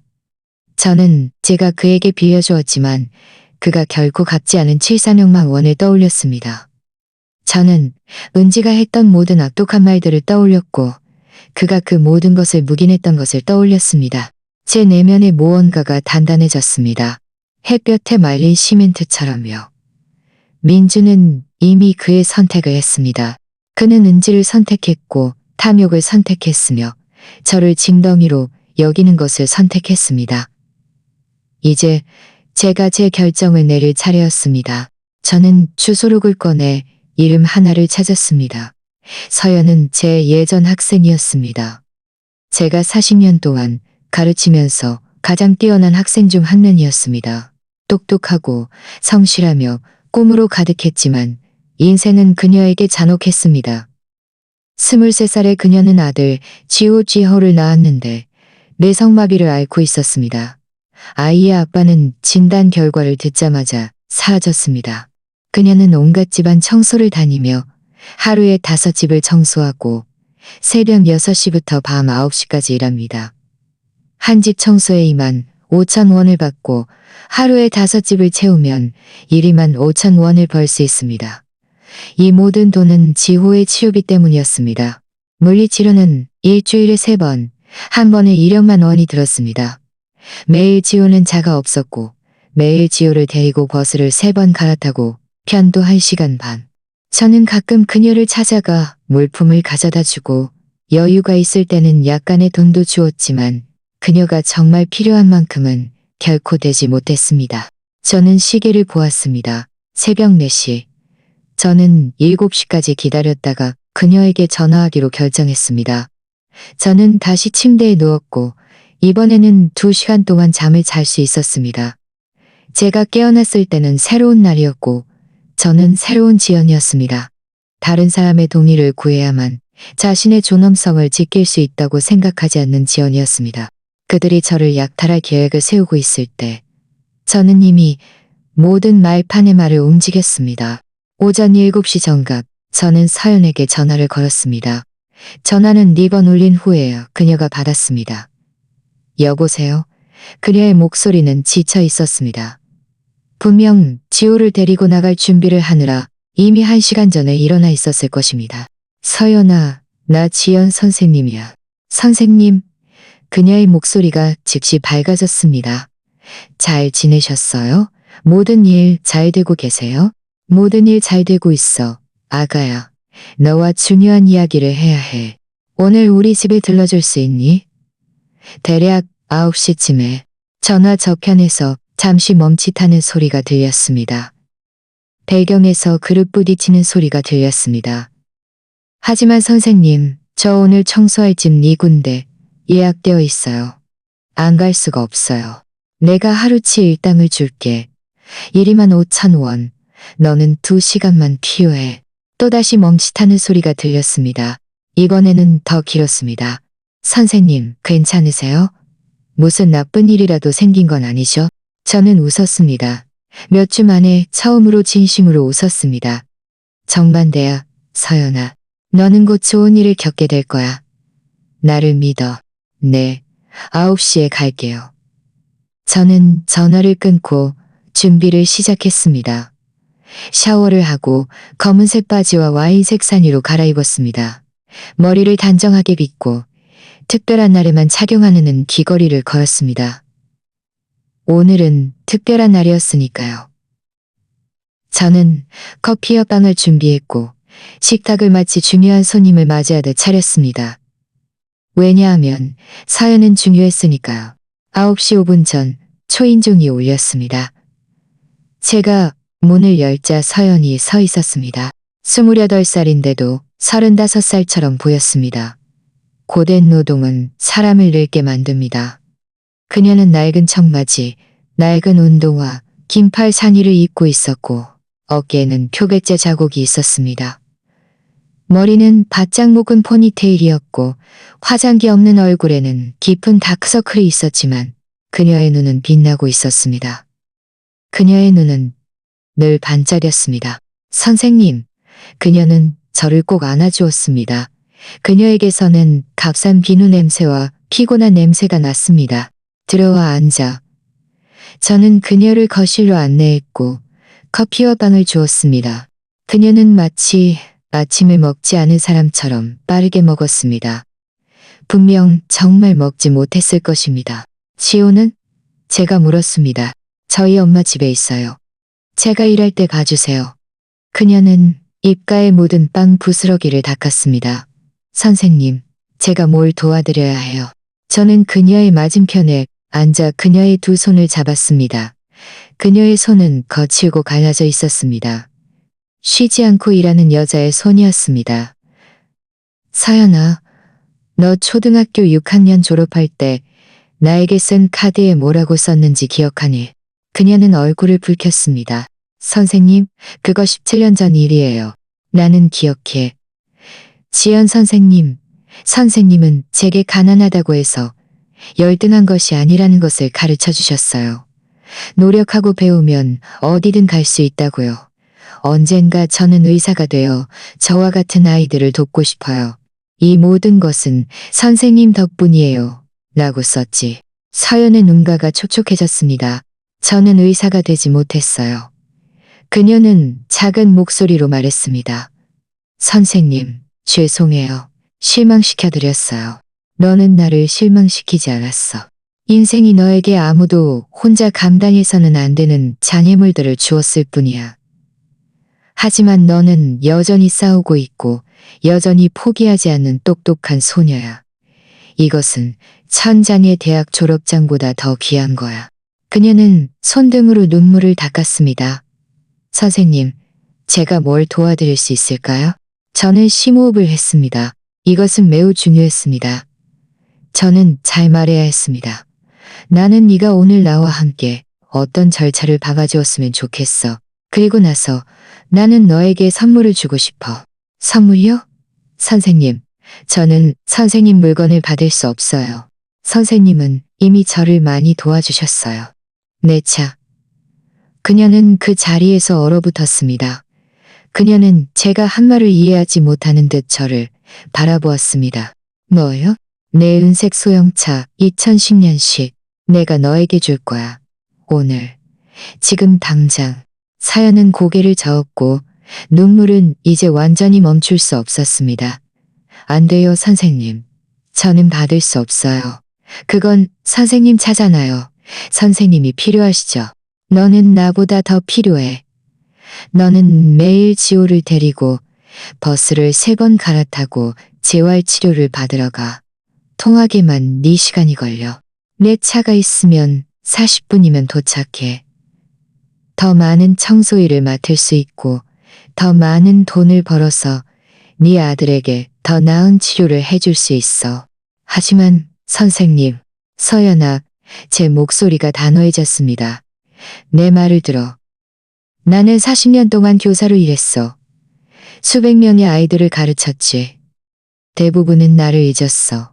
어떤 아이들은 설날에 나를 기억하고 새해 복 많이 받으세요. 스티커를 보내는 게 전부였어. 하지만 너는 늘 내 곁에 있었어. 3년 전 내가 폐렴에 걸렸을 때 너는 이틀에 한 번씩 닭죽을 가져다 주었어. 내 65세 생일에 너는 케이크를 가져와서 나를 축하해준 유일한 학생이었어. 매년 스승의 날에는 나에게 꽃을 보내주었어. 네 생활비도 부족하다는 것을 알면서도 말야. 그녀는 이제 제 어깨에 기대어 흐느꼈습니다. 선생님은 저를 믿어준 유일한 분이셨어요. 모든 사람이 제가 빈민촌의 바보 같은 아이일 뿐이라고 말할 때 선생님은 제가 똑똑하다고 말씀해 주셨어요. 선생님은 제가 중학교 장학금을 받을 수 있도록 도와주셨고 책을 주셨고 제가 가치 있는 사람이라는 것을 가르쳐 주셨어요. 그리고 이제 저는 이 차가 너에게 또 다른 한 가지를 가르쳐 주기를 바라. 이 세상에는 대가 없이 베푸는 사람도 있고 이익 없는 감사가 존재한다는 것을. 너의 가치는 네가 가진 것에 따라 결정되는 것이 아니라 네가 누구인지에 따라 결정되는 거야. 저는 그녀를 안아주었고 그녀는 제 어깨에 기대어 울도록 내버려 두었습니다. 30분 후 우리는 차량 등록사 업소에 도착했습니다. 절차는 생각보다 놀라울 정도로 빨랐습니다. 3~2만 원이 들었는데 저는 눈 깜짝하지 않고 지불했습니다. 2시간 후 차는 합법적으로 서연의 이름으로 이전되었습니다. 저는 열쇠를 그녀에게 건넸고 그녀는 떨리는 손으로 그것을 받았습니다. 선생님, 어떻게 감사해야 할지 모르겠어요. 너는 이미 나에게 감사했어. 지난 몇 년 동안 너의 진심 어린 관심으로. 그것은 내 가족이 나에게 준 것보다 더 많았어. 우리는 차량 등록사 업소에서 나왔습니다. 제 낡은 차는 밖에 주차되어 있었고 오후의 햇살 아래 반짝였습니다. 서연은 차 주위를 한 바퀴 돌며 보닛을 만졌습니다. 마치 이 모든 것이 현실이 아닌 것처럼요. 이게 제 거예요. 그녀는 속삭였습니다. 이게 정말 제 거예요. 네 거야. 그녀는 차에 앉아 좌석과 백미러를 조절하고 핸들에 손을 얹고 눈을 감았습니다. 선생님, 황금차와 맡길게요. 맹세해요. 운전할 때마다 선생님 생각할 거예요. 너는 내게 한 가지 약속만 해주면 돼. 어떤 것이든. 네. 지호가 자라고 네 삶이 나아지고 인생이 다시 너에게 미소 지을 때 이 사랑을 다른 사람들에게 전해줘. 도움이 필요한 사람들을 도와줘. 내가 너를 도왔듯이 네가 나를 돌봐주러 돌아왔듯이 말이야. 알겠지? 나눌 때 사랑은 2배가 되는 거야. 약속해요, 선생님. 약속해요. 그녀는 차를 몰고 떠났습니다. 아주 천천히 조심스럽게 운전했습니다. 저는 그녀가 모퉁이에서 사라지는 것을 지켜보았고 몇 달 동안 느껴보지 못했던 평온함을 느꼈습니다. 저는 걸어서 집으로 돌아왔습니다. 집에 도착했을 때는 12시 반이었습니다. 오후 2시 초인종이 울렸습니다. 저는 이미 누구인지 알고 있었습니다. 제가 문을 열자 은지가 서 있었습니다. 검은색 정장 바지와 흰 블라우스를 입고 머리를 내리고 완벽한 화장을 한 채였습니다. 그녀 뒤에는 50대쯤 되어 보이는 배가 불룩한 남자가 서 있었고 그의 셔츠에는 중고차 고가 매입이라고 쓰여 있었습니다. 하이, 지연. 차 열쇠 가지러 왔어요. 그녀의 목소리에는 승리를 확신하는 기쁨이 가득했습니다. 이분은 황 사장님인데 어머니께 8,500만 원 현금으로 드릴 거예요. 수표는 안 되고 계좌이체도 안 돼요. 현금 8,500만 원이요. 그 돈은 그녀의 주머니로 직행할 것이었습니다. 저는 침착하고 안정적으로 문에 서 있었습니다. 은지, 저런 주차장까지 가줄 수 있니?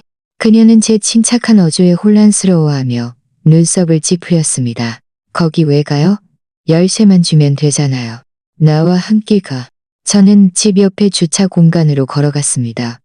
그녀와 황 사장은 제 뒤를 따랐습니다. 우리가 제 낡은 차가 평소에 주차되어 있던 그곳에 도착했을 때 그곳은 텅 비어 있었습니다. 완전히 텅 비어 있었습니다. 3초간의 침묵. 그리고 은지가 폭발했습니다. 차는요? 저는 그저 어깨를 으쓱했습니다. 제 눈에는 두려움도 떨림도 없었습니다. 제가 주웠어요. 그녀의 얼굴에는 2초 만에 5가지 감정이 스쳐 지나갔습니다. 혼란, 불신, 분노, 공포, 그리고 마침내 증오. 뭐라고요? 제가 주었어요. 진정으로 필요한 사람에게, 저의 관대함을 받을 자격이 있는 사람에게. 미쳤어요? 그 차는 8,500만 원짜리예요. 그건 제 돈이에요. 그건 내 차야. 내가 어떻게 처리할지 내가 결정해. 황 사장은 멋쩍게 목을 가다듬었습니다. 저기, 사모님. 차가 없으면 저는 이만 가볼게요. 기다려요. 은지가 그의 팔을 붙잡았습니다.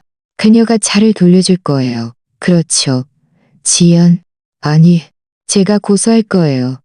그 차는 가족 공동 재산이에요. 저는 웃었습니다. 이제 제 무기가 된 그 미소였습니다. 그것은 결코 가족 재산이 아니었어, 은지. 그것은 내 개인 재산이었어. 내 물건이고 내가 원하는 대로 처리할 수 있어. 네 허락도 그 누구의 허락도 필요 없어. 그녀는 휴대폰을 꺼내 미친 듯이 번호를 눌렀습니다. 민준. 그녀가 차를 줘버렸어. 당장 와. 그녀는 전화를 끊고 더 이상 숨길 필요도 없다는 듯한 지무심으로 저를 노려보았습니다. 이 일은 이렇게 끝나지 않을 거예요. 이 쓸모없는 늙은이. 바로 그 순간 저는 그녀의 모든 위장이 영원히 벗겨졌다는 것을 알았습니다. 진정한 괴물이 드디어 본 모습을 드러냈습니다. 저는 그렇게 그 진정한 괴물을 보았습니다. 위장도 미소도 없이 오직 탐욕과 증오만이 가득한 괴물을요. 황 사장은 더듬더듬 사과한 후 도망쳤습니다. 은지와 저는 그렇게 텅 빈 주차 공간을 마치 경기장의 두 투사처럼 서로를 노려보며 서 있었습니다. 저는 집에 들어갈 거예요.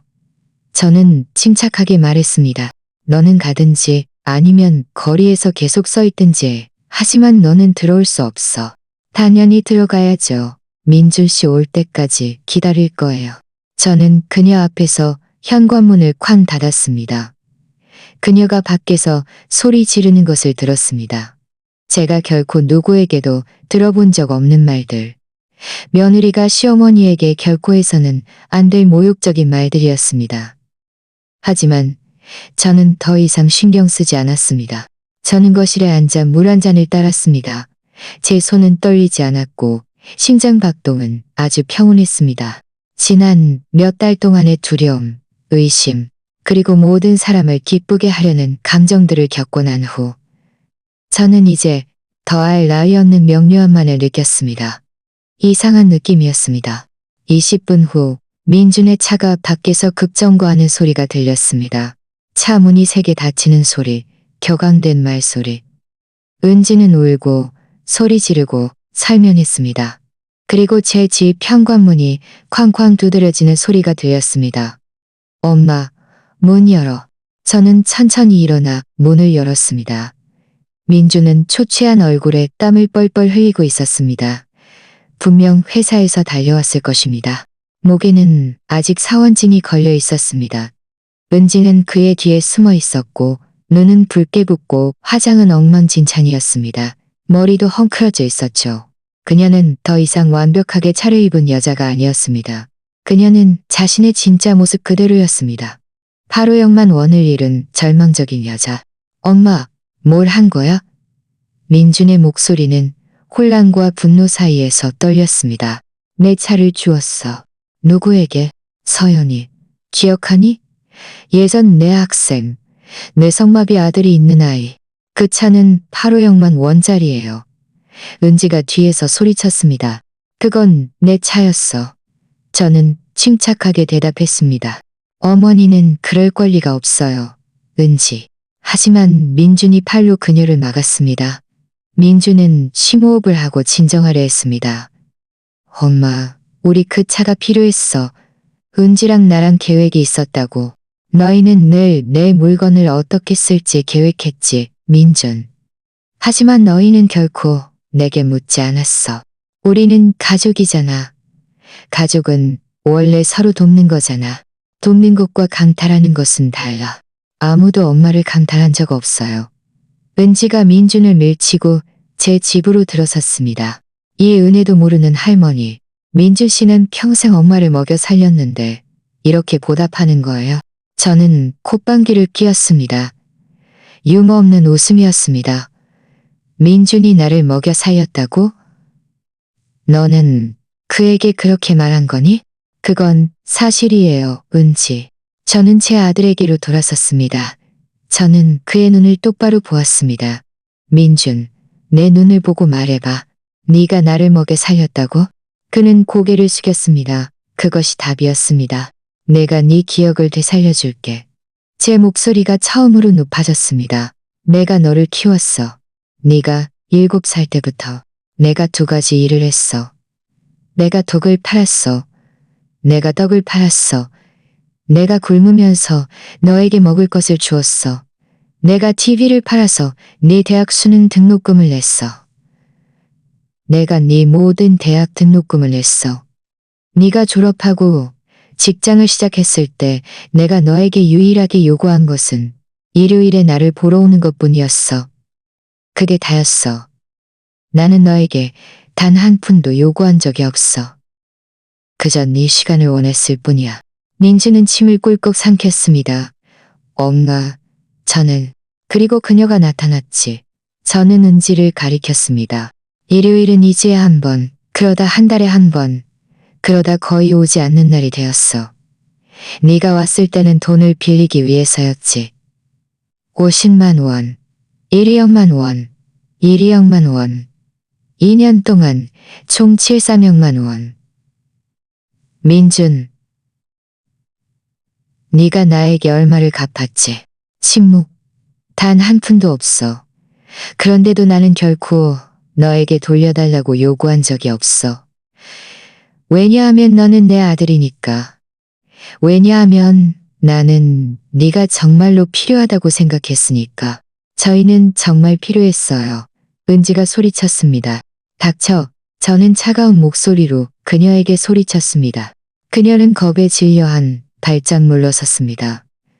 너는 이 대화에 참여할 자격이 없어. 이것은 내 아들과 나 사이의 일이야. 저는 그의 아내예요. 어머니는 흡혈귀예요. 은지가 저에게 달려들었습니다. 민준이 간신히 그녀를 붙잡았습니다. 놔. 이 늙은이가 누군가에게 혼이 나야 해. 혼이 나?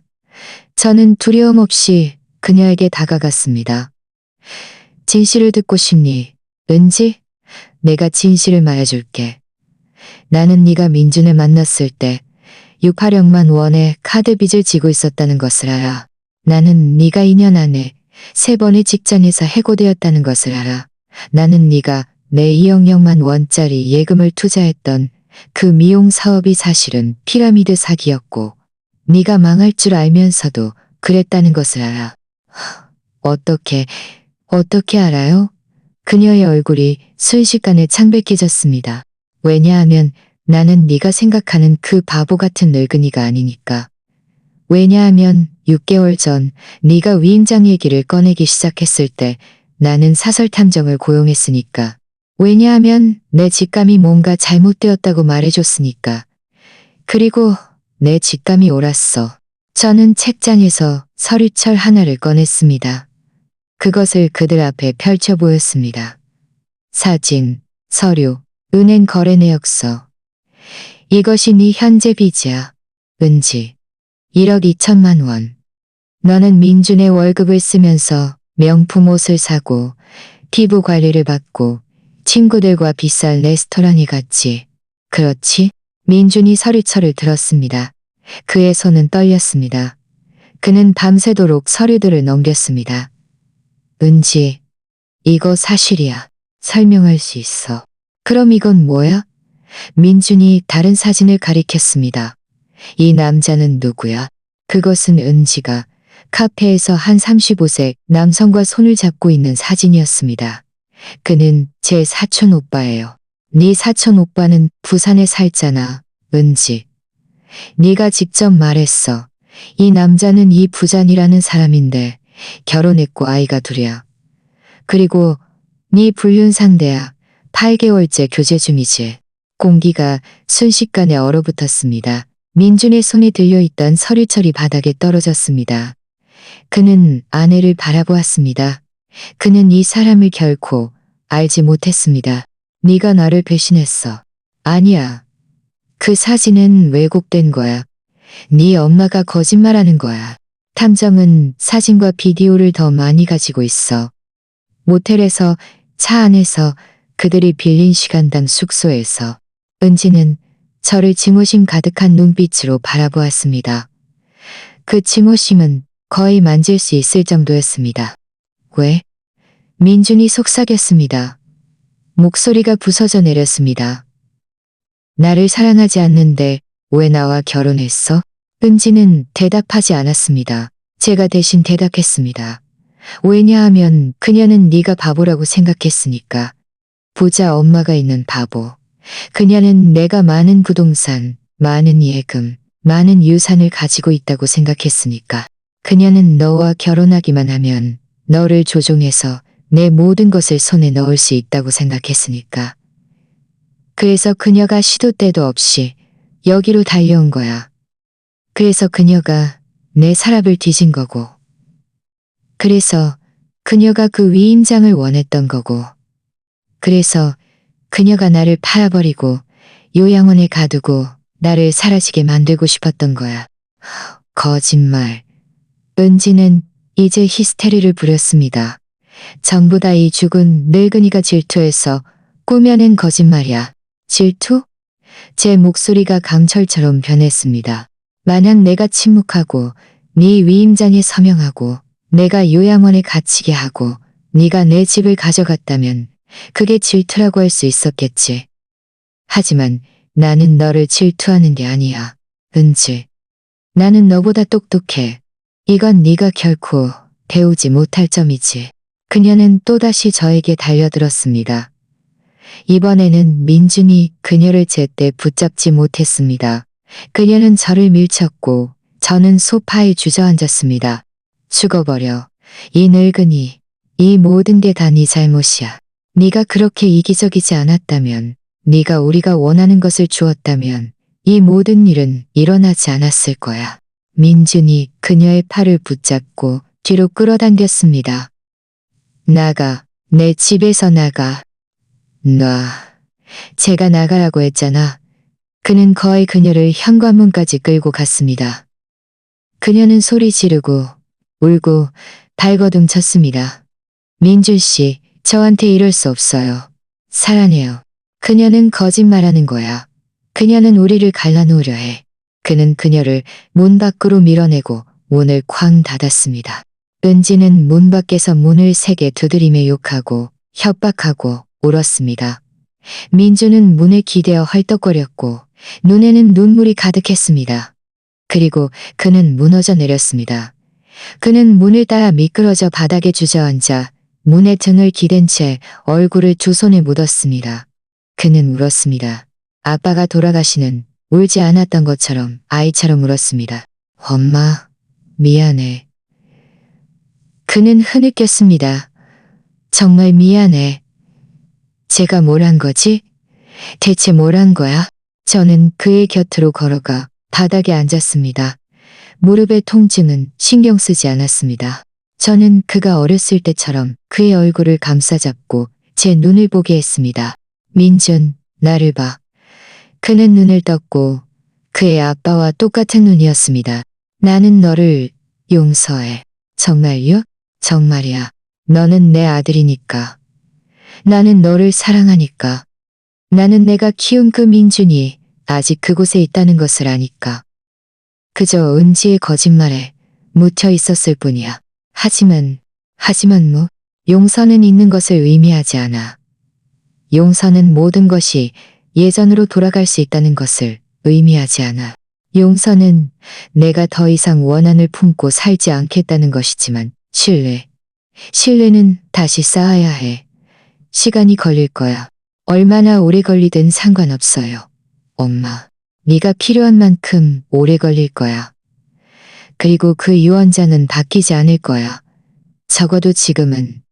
내가 보고 싶은 것은 행동이지 말뿐인 것이 아니야. 네가 정말로 교훈을 얻었다는 것을 보고 싶어.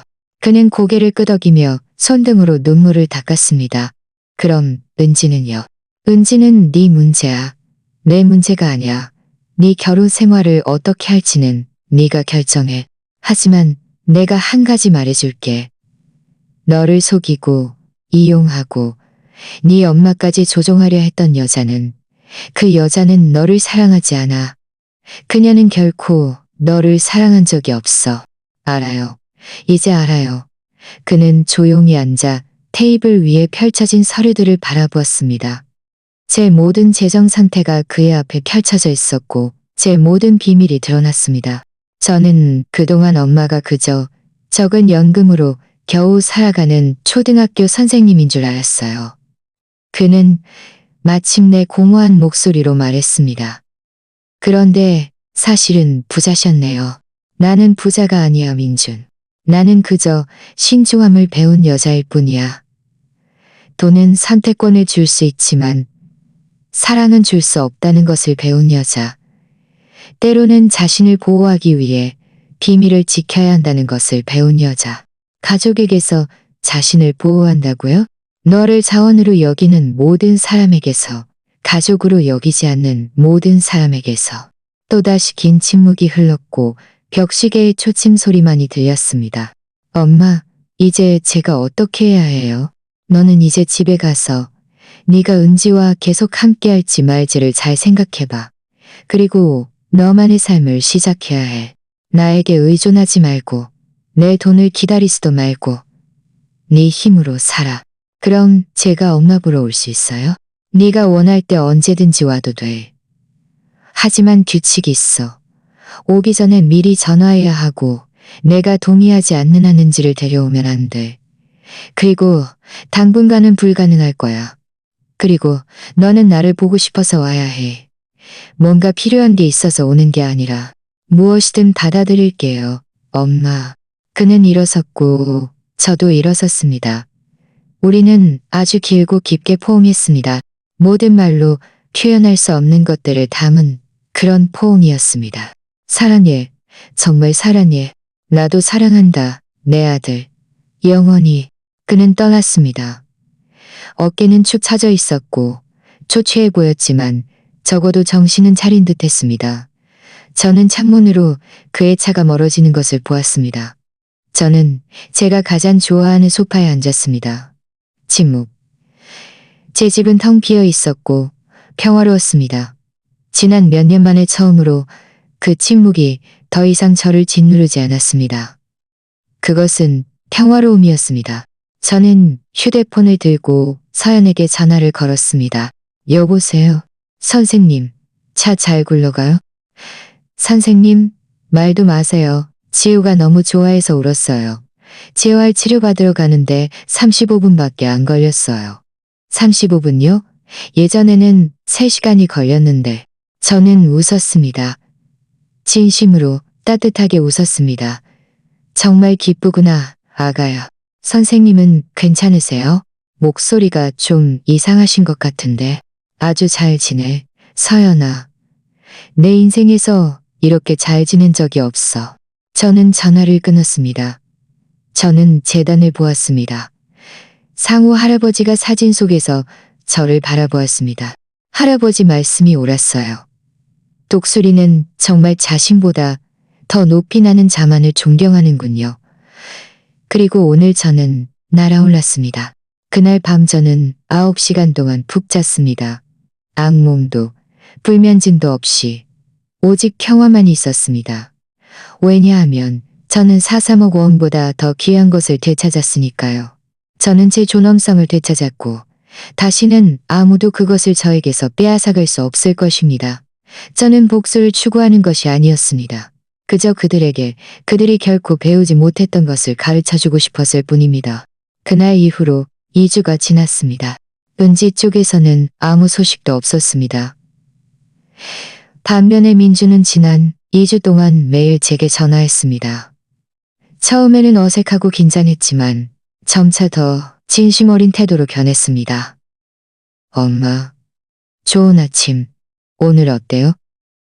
아침 식사했어요? 이마트 에브리데이에서 뭐 사다 드릴 거 있어요? 오늘이 아빠 기일인 것 같아서요. 이따 성묘 가려고 하는데 같이 갈래요? 모두 아주 작은 행동들이었습니다. 관계를 다시 구축하려는 진심 어린 시도들이었습니다. 저도 신중하게 응답했습니다. 관심은 있었지만 분명한 선을 그었습니다. 좋은 아침이다. 아들, 나는 잘 지내. 아침 식사도 했어. 고마워. 하지만 커피 마시러 오고 싶으면 와도 돼. 네, 제가 엄마랑 같이 갈게요. 하지만 혼자 와야 해. 그는 혼자 왔습니다. 제 집 문을 들어서는 그 민주는 더 이상 고개를 숙이고 조종당하며 남의 말을 반복하는 남자가 아니었습니다. 그는 더 명료하고 의식 있는 사람이었습니다. 아직 상처는 있었지만 자신을 되찾으려 노력하고 있었습니다. 10월의 어느 오후, 그가 물건이 든 봉투를 들고 왔습니다. 엄마가 좋아하는 새우깡이랑 생강차 사왔어요. 고마워 아들. 저는 차를 끓였습니다. 우리는 예전처럼 식탁에 앉았습니다. 모든 것이 단순했던 그때처럼요. 엄마, 제가 엄마한테 할 말이 있어요. 제 심장이 철렁했습니다. 올 것이 왔습니다. 말해봐. 저 은지랑 이혼하기로 결정했어요. 저는 아무 말도 하지 않았고 그저 기다렸습니다. 변호사님과 이미 이야기했어요. 재판 이혼이에요. 불륜 증거가 확실해요. 엄마가 주신 사진들을 사용했어요. 탐정님이 더 많은 증거를 주셨어요. 비디오, 메시지, 모든 것이요. 기분이 어때? 그는 씁쓸하게 웃었습니다. 제가 바보 같아요. 이 세상에서 가장 어리석은 남자 같아요. 저를 사랑한 적 없는 여자와 3년 동안 결혼 생활을 했어요. 저를 이용하기만 한 여자와요. 그런데도 저는 제가 사랑받고 있다고 생각했어요. 너는 바보가 아니야. 그저 너무 순진했을 뿐이야. 그건 달라. 뭐가 다른데요? 바보는 교훈을 배우지 못하지만 순진한 사람은 배워. 그는 차를 한 모금 마셨습니다. 그의 손은 여전히 살짝 떨렸습니다. 은지가 저에게 연락하려고 했어요. 저에게 거의 100통의 메시지를 보냈어요. 울면서 모든 것이 거짓말이라고 말하고 사진은 제가 위조한 거라고 말하고 그의 부자는 그저 친구일 뿐이라고 말하고 제가 그녀의 인생의 동반자라고 말했어요. 그럼 너는 어떻게 대답했니? 아무 대답도 안 했어요. 그녀의 모든 연락수단을 차단했어요. 휴대폰, 카톡, 페이스북, 전부 다요. 더 이상 그녀를 보고 싶지 않아요. 그럼 그녀는 그냥 받아들였니? 아니요. 그녀는 제 회사로 찾아와서 모든 동료들 앞에서 난동을 부렸어요.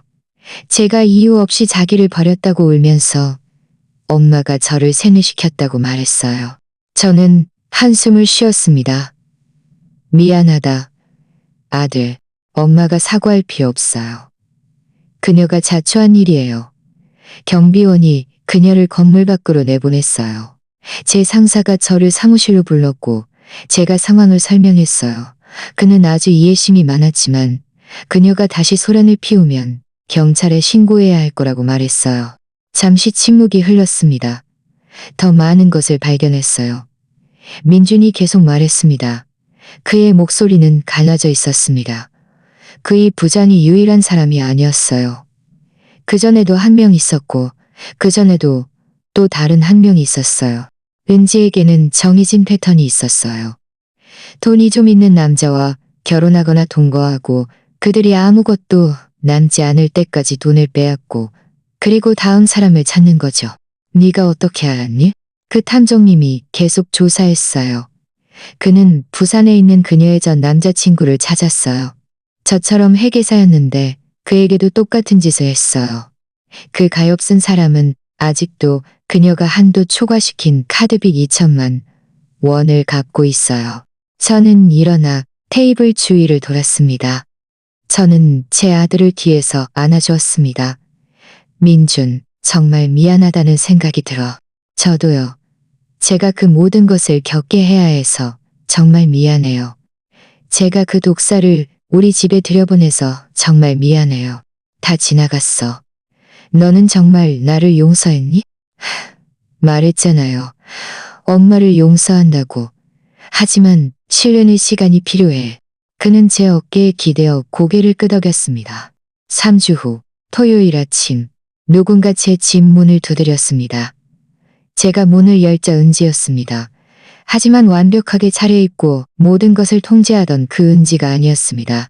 이것은 완전히 다른 여자였습니다. 머리는 감지 않은 채 대충 헝클어진 머리띠로 묶었고 화장기 없는 얼굴에는 깊은 다크서클이 있었습니다. 더러워진 청바지에 낡은 스웨터를 입고 있었습니다. 지연, 뭐 하자는 거예요? 제발 저랑 이야기 좀 해요. 딱 5분만요. 제 내면의 모든 것이 즉시 문을 닫으라고 말했지만 어떤 것이 아마도 호기심이거나 아니면 어떤 종결이 필요해서였을 것입니다. 저는 한 발짝 물러섰습니다. 5분, 문 앞에서. 들어오지 마. 그녀는 문턱에 서서 고개를 숙이고 바닥을 바라보았습니다. 사과하러 왔어요. 나는 믿지 않아. 정말요. 제가 망쳤다는 걸 알아요. 제가 모든 걸 망쳤다는 걸 알아요. 제가 처음부터 엄마한테 그렇게 대하면 안 됐다는 걸 알아요. 너는 그저 이 말을 하러 온 거니? 저 민준 씨한테 이야기 좀 해달라고 부탁하러 왔어요. 그에게 한 번 더 기회를 달라고 말해줘요. 제가 변했다고 말해줘요. 제가 정말로. 그렇구나. 이게 너의 진짜 목적이었구나. 나는 그렇게 하지 않을 거야, 은지. 제발요, 선생님. 그가 엄마 말을 들을 거예요. 엄마가 말하면 분명 용서해 줄 거예요. 맞아. 그는 내 말을 들을 거야. 그래서 나는 그를 다시 망칠 일을 결코 요구하지 않을 거야. 나는 그를 사랑해. 아니요. 어머니는 그가 대표하는 모든 것, 안정, 조종하기 쉬운 바보. 저에게 제 돈에 접근할 수 있게 해주는 발판을 사랑하는 거예요. 아니야. 절대 그렇지 않아. 그럼 왜 그를 배신했어? 왜 그를 이용했어? 왜 네가 나에게 말하는 모든 말은 나에게서 이득을 얻으려는 것이었어? 그녀는 침묵했습니다. 그녀는 답이 없었습니다. 은지, 내가 한 가지 말해줄게. 잘 들어. 내 아들은 진정으로 그를 사랑하는 사람, 그를 소중히 여기는 사람, 그를 현금 인출기로 여기지 않는 사람을 필요로 해. 너는 결코 그런 사람이 아니었고 앞으로도 아닐 거야. 이 죽은 늙은이 아들의 행복한 꼴을 못 보는군요. 또다시 진정한 괴물이 다시 나타났습니다. 내 아들은 너와 함께 있을 때 전혀 행복하지 않았어. 그는 너의 죄수였어. 그는 나를 선택한 것이 아니라 너를 선택했어. 그리고 이제 그는 너를 선택하지 않았어. 그냥 받아들여. 저는 문을 쾅 닫았습니다. 그녀는 밖에서 또다시 소리 지르고 악독한 말들과 공허한 협박을 내뱉었습니다. 이대로 끝나지 않을 거야. 후회하게 될 거야. 저는 더 이상 듣지 않았습니다. 라디오 볼륨을 높였습니다. 10분 후, 그녀는 떠났습니다. 그녀는 다시는 돌아오지 않았습니다. 그들의 이혼 절차는 3개월 후 2024년 12월에 마무리되었습니다. 민주는 그녀에게 단 한 푼도 주지 않았습니다. 그녀는 불륜 증거가 너무 확실해서 싸울 힘조차 없었습니다. 제가 마지막으로 그녀의 소식을 들은 것은 그녀가 대구로 이사가서 다른 남자, 또 다른 회계사, 또 다른 순진한 사람과 함께 살고 있다는 것이었습니다. 어떤 사람들은 결코 배우지 못합니다. 하지만 그것은 더 이상 제 문제가 아니었습니다. 제 과제는 아들과의 관계를 재건하는 것이었습니다. 그리고 천천히 한 번씩 또 한 번씩 방문하고 한 잔씩 또 한 잔씩 커피를 마시며 올인을 시작했습니다. 민주는 다시 매주 일요일마다 돌아오기 시작했습니다. 혼자서 아무런 목적도 없이 아무것도 요구하지 않고 그저 이야기를 나누기 위해 왔습니다. 그는 제게 자신의 일, 계획, 혼자 사는 법을 배우는 것에 대해 말해 주었습니다. 엄마, 정말 이상해요. 제가 이제야 정말 독립하는 것 같아요. 전에는 늘 다른 사람에게 의존했어요. 엄마한테 의존하고, 그리고 은지한테 의존하고, 혼자 사는 법을 배운 적이 없어요. 그 느낌이 어때? 무섭지만 동시에 자유로워요. 아주 잘했어. 너는 먼저 너 자신을 알아야 해. 제가 나중에 다시 다른 사람을 믿을 수 있을까요? 물론 믿을 수 있지. 하지만 너는 먼저 너 자신을 믿는 법을 배워야 해. 네 직감을 믿고 네 가치를 믿고. 2025년 1월의 어느 오후 그가 무언가를 들고 왔습니다. 흰색 봉투였습니다. 이게 뭐니? 열어보세요. 안에는 수표 한 장이 있었습니다. 736만 원. 민준, 이건 맞아요. 엄마가 저에게 빌려주었던 모든 돈이에요. 이자까지 계산해서요. 제가 4개월 동안 모았어요. 외식도 안 하고 필요 없는 물건도 팔고 추가 프로젝트도 좀 맡아서요. 하지만 여기 다 있어요. 한 푼도 빠짐없이요. 제 눈물이 떨어질 뻔했습니다. 너는 그럴 필요 없었어. 필요했어요. 엄마가 저에게 다른 사람에게 빌린 것은 반드시 갚아야 한다고 가르쳐 주셨잖아요. 제가 그저 잊었을 뿐이에요. 저는 그를 꼭 안아주었습니다. 정말 자랑스럽구나. 아직 자랑스러울 정도는 아니지만 엄마가 자랑스러워할 수 있도록 노력할게요. 맹세해요. 그는 그의 약속을 지켰습니다. 다음 몇 달 동안 민주는 조금씩, 하지만 단호하게 변했습니다. 그는 심리 상담을 받았고 독성 관계가 무엇인지, 감정적 협박이 무엇인지, 그리고 경계가 무엇인지 배웠습니다. 그는 제가 늘 그가 될 수 있다고 알았던 그 남자가 되기 시작했습니다. 그리고 저도 천천히 제 경계를 완화했습니다. 저는 그를 더 신뢰했습니다. 저는 다시 그를 믿기 시작했습니다. 그 유언장은 여전히 같았습니다. 그에게 30%, 제 학생들에게 70%. 하지만 이것은 더 이상 벌이 아니라 상기시키는 것이었습니다. 사랑은 말로 하는 것이 아니라 행동으로 증명되는 것이 아니라 가족은 혈연만이 아니라 좋든 나쁘든 당신 곁에 있어주는 것. 4월의 어느 오후 제가 정원에서 커피를 마시고 있을 때 민준이 제게 물었습니다. 엄마, 언젠가 그 유언장을 바꿀 건가요? 모르겠어. 그게 너를 많이 괴롭히니? 아니요. 조금요. 저도 결국 사람이니까요. 하지만 저는 엄마가 왜 그렇게 했는지 이해해요. 서연이랑 예진이랑 혜미도 저처럼, 아니 어쩌면 저보다 더 받을 자격이 있다는 것도요. 민준, 중요한 것은 내가 죽은 후에 네가 얼마나 많이 받느냐가 아니야. 중요한 것은 내가 살아있을 때 네가 나를 얼마나 가지고 있느냐는 거야. 그는 진심으로 깨끗하게 웃었습니다. 엄마 말씀이 맞아요. 늘 그랬듯이. 나는 늘 맞는 말만 하는 건 아니지만 이 점에 있어서는 맞았지. 일요일은 다시 신성한 날이 되었습니다. 민준이 왔습니다. 때로는 음식을 가져오기도 하고 때로는 우리가 함께 요리하기도 했습니다. 우리는 늘 할 이야기가 많았습니다. 모든 것에 대해 이야기했고 아무것도 이야기하지 않았습니다. 그저 삶에 대해 이야기했습니다. 내전처럼, 마땅히 그래야 할 것처럼요. 이 이야기가 당신에게 무언가를 가르쳐 주었다면 저는 이것이기를 바랍니다. 결코 외로움에 대한 두려움 때문에 다른 사람이 당신의 가치를 깎아내리게 하지 마세요. 은지가 제 집에 들이닥쳐차 열쇠를 요구하던 그 화요일 이후로 8개월이 지났습니다. 그 8개월은 마치 평생처럼 길게 느껴졌습니다. 저는 지금 제 정원에 앉아 있습니다. 지금은 6월의 어느 토요일 오후 4시입니다.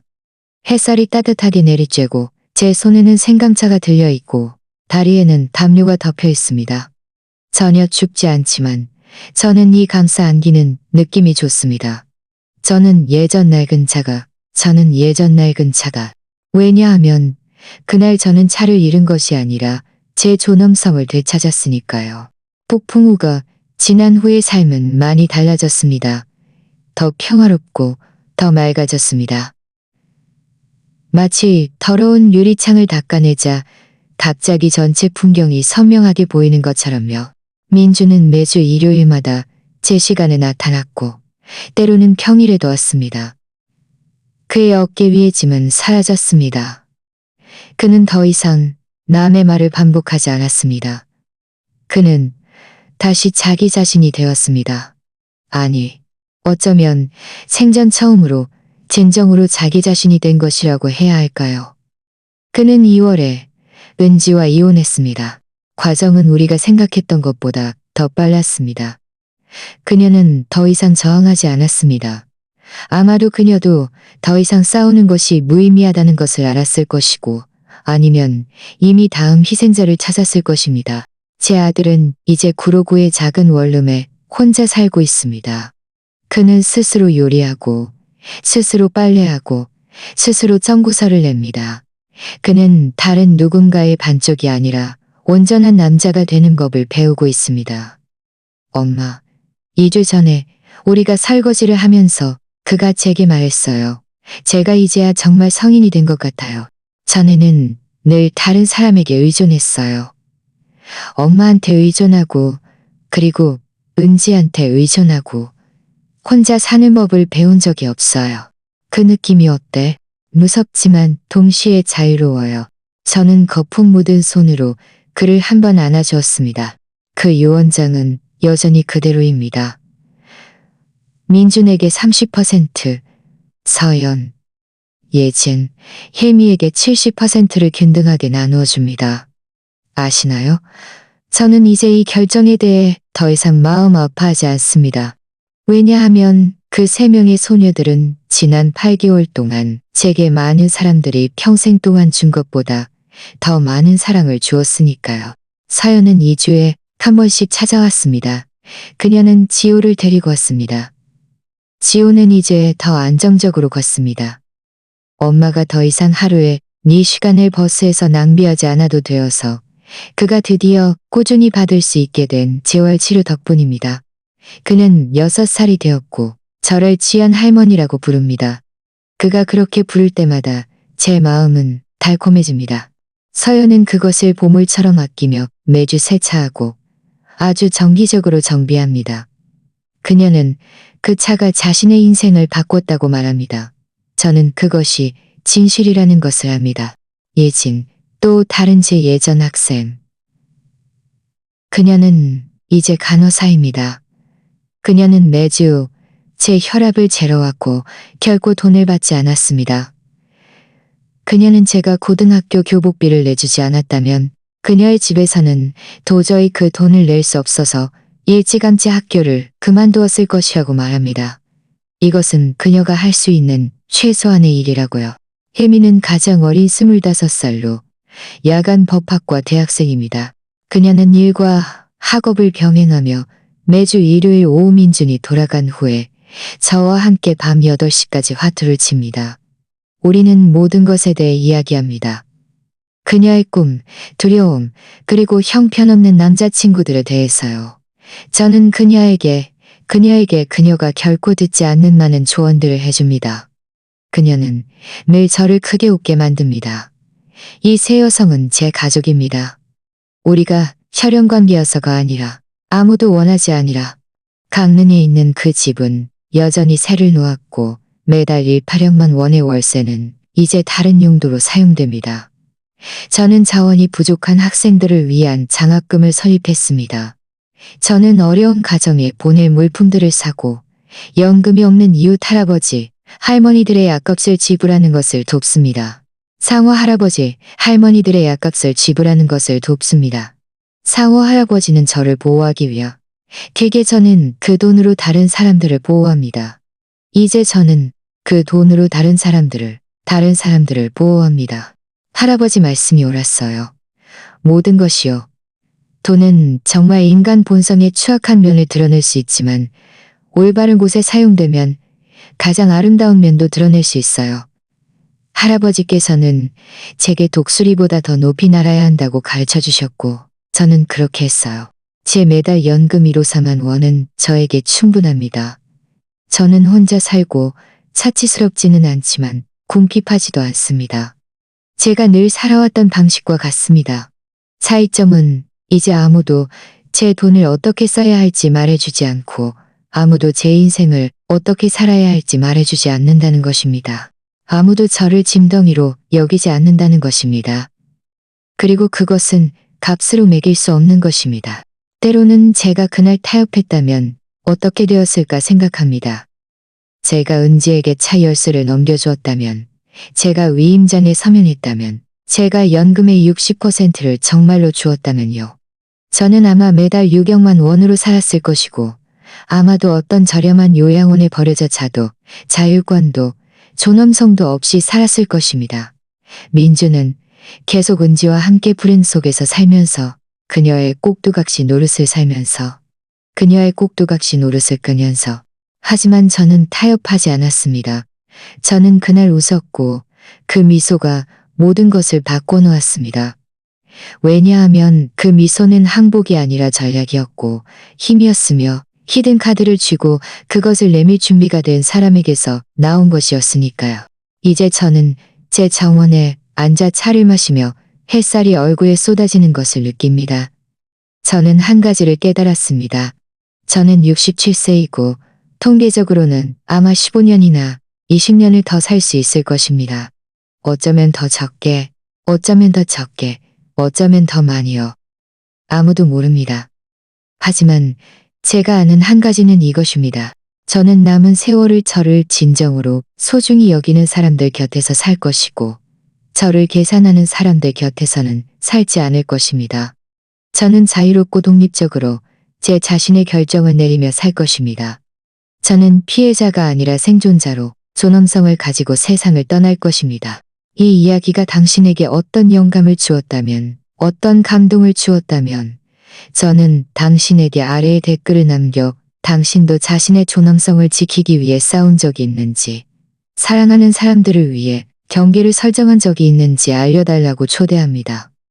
이 싸움에서 당신은 혼자가 아닙니다. 우리와 같은 수천 명의 사람들이 이 모든 것을 겪었고 우리는 모두 존중받을 자격이 있습니다. 만약 당신도 엄마들, 할머니들, 모든 연장자들의 짐이 아니라 존엄하게 대우받아야 한다고 생각한다면 이 영상의 좋아요를 누르고 이 새로운 채널을 구독하여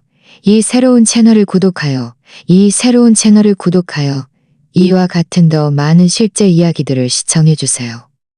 이 이야기들은 언제든 자신의 힘을 되찾는 것이 늦지 않았다는 것을 왜냐하면 화면 저편의 당신에게도 한 가지를 알려주고 싶으니까요. 당신은 혼자가 아닙니다. 제가 여기 당신과 함께 있습니다. 그리고 당신의 존엄성은요? 당신의 존엄성은 세상의 모든 헌금보다 더 귀합니다. 결코 잊지 마세요. 민주는 변했습니다. 그는 정말 변했습니다. 저는 그의 눈빛에서, 그의 행동에서, 그리고 그가 이제 저와 이야기하는 방식에서 그것을 봅니다. 제가 언젠가 유언장을 바꿀까요? 아마 그럴 수도 있고 아닐 수도 있습니다. 중요한 것은 그가 이제 제가 그를 향한 사랑이 돈으로 측정되는 것이 아니라는 것을 이해한다는 것입니다. 엄마로서의 제 가치도 제가 그에게 얼마나 많은 유산을 남기느냐에 따라 결정되는 것이 아닙니다. 저는 그의 현금인 출기가 아니라 그의 엄마입니다. 그리고 엄마는 늘 존중받을 자격이 있습니다. 저는 차를 다 마셨고 해가 지기 시작했습니다. 저녁 식사를 준비할 시간입니다. 내일은 일요일이고 민주는 평소처럼 2시에 올 것입니다. 그늘 로스트 치킨과 몇 가지 반찬을 가져올 것이고 저는 밥과 야채볶음을 할 것입니다. 우리는 함께 식사하고 이야기하고 크게 웃을 것입니다. 가족처럼요. 오후에는 혜미가 화투와 그녀의 대학 친구들을 데리고 올 것입니다. 제 집은 소리로 가득 찰 것입니다. 웃음소리로 가득 찰 것입니다. 생명력으로 가득 찰 것입니다. 더 이상 탐욕도, 조종도, 상처도 없을 것입니다. 오직 진실한 사랑만이 있을 것입니다. 그리고 그것만이 모든 것이 끝났을 때 진정으로 중요한 유일한 것입니다. 저는 의자에서 일어나 빈 컵을 치웠습니다. 저는 마지막으로 그 텅 빈 주차 공간을 바라보았습니다. 고마워, 내 오랜 친구. 저는 허공이 속삭였습니다. 너는 그저 차가 아니었어. 너는 내가 정의를 실현하는 도구였고 내가 빼앗긴 것을 되찾는 방법이었어. 내 존엄성을. 저는 집 안으로 들어와 문을 닫았습니다. 저는 평온함을 느꼈습니다. 깊고 완전한 평온함. 자신을 위해 싸워 승리한 사람만이 느낄 수 있는 그런 평온함이었습니다. 저는 지연입니다. 저는 40년 동안 교사로 일했습니다. 수백 명의 아이들에게 읽고 쓰고 존중하는 법을 가르쳤습니다. 하지만 제가 준 가장 중요한 수업은 바로 마지막 수업이었습니다. 제가 제 아들과 그 이기적인 며느리에게 가르친 그 순간. 그 순간은 존엄성. 존엄성은 협상될 수 없고 팔릴 수 없으며 주어질 수 없으며 주어질 수 없습니다. 존엄성은 스스로 지켜야 하는 것입니다. 미소로, 전략으로, 소매 속에 숨겨둔 히든카드로, 그리고 이제 그만이라고 말할 수 있는 용기로요. 제 이야기가 당신의 마음을 움직였다면, 어떤 감동을 주었다면, 저는 당신에게 아래에 댓글을 남겨 당신도 자신의 존엄성을 지키기 위해 싸운 적이 있는지, 사랑하는 사람들을 위해 경계를 설정한 적이 있는지 알려달라고 초대합니다. 이 싸움에서 당신은 혼자가 아닙니다. 우리와 같은 수천 명의 사람들이 이 모든 것을 겪었고 우리는 모두 존중받을 자격이 있습니다. 만약 당신도 엄마들, 할머니들, 모든 연장자들이 짐이 아니라 존엄하게 대우받아야 한다고 생각한다면 이 영상에 좋아요를 누르고 이 새로운 채널을 구독하여 이와 같은 더 많은 실제 이야기들을 시청해주세요. 이 이야기들은 언제든 자신의 힘을 되찾는 것이 늦지 자신의 힘을 되창해주세요.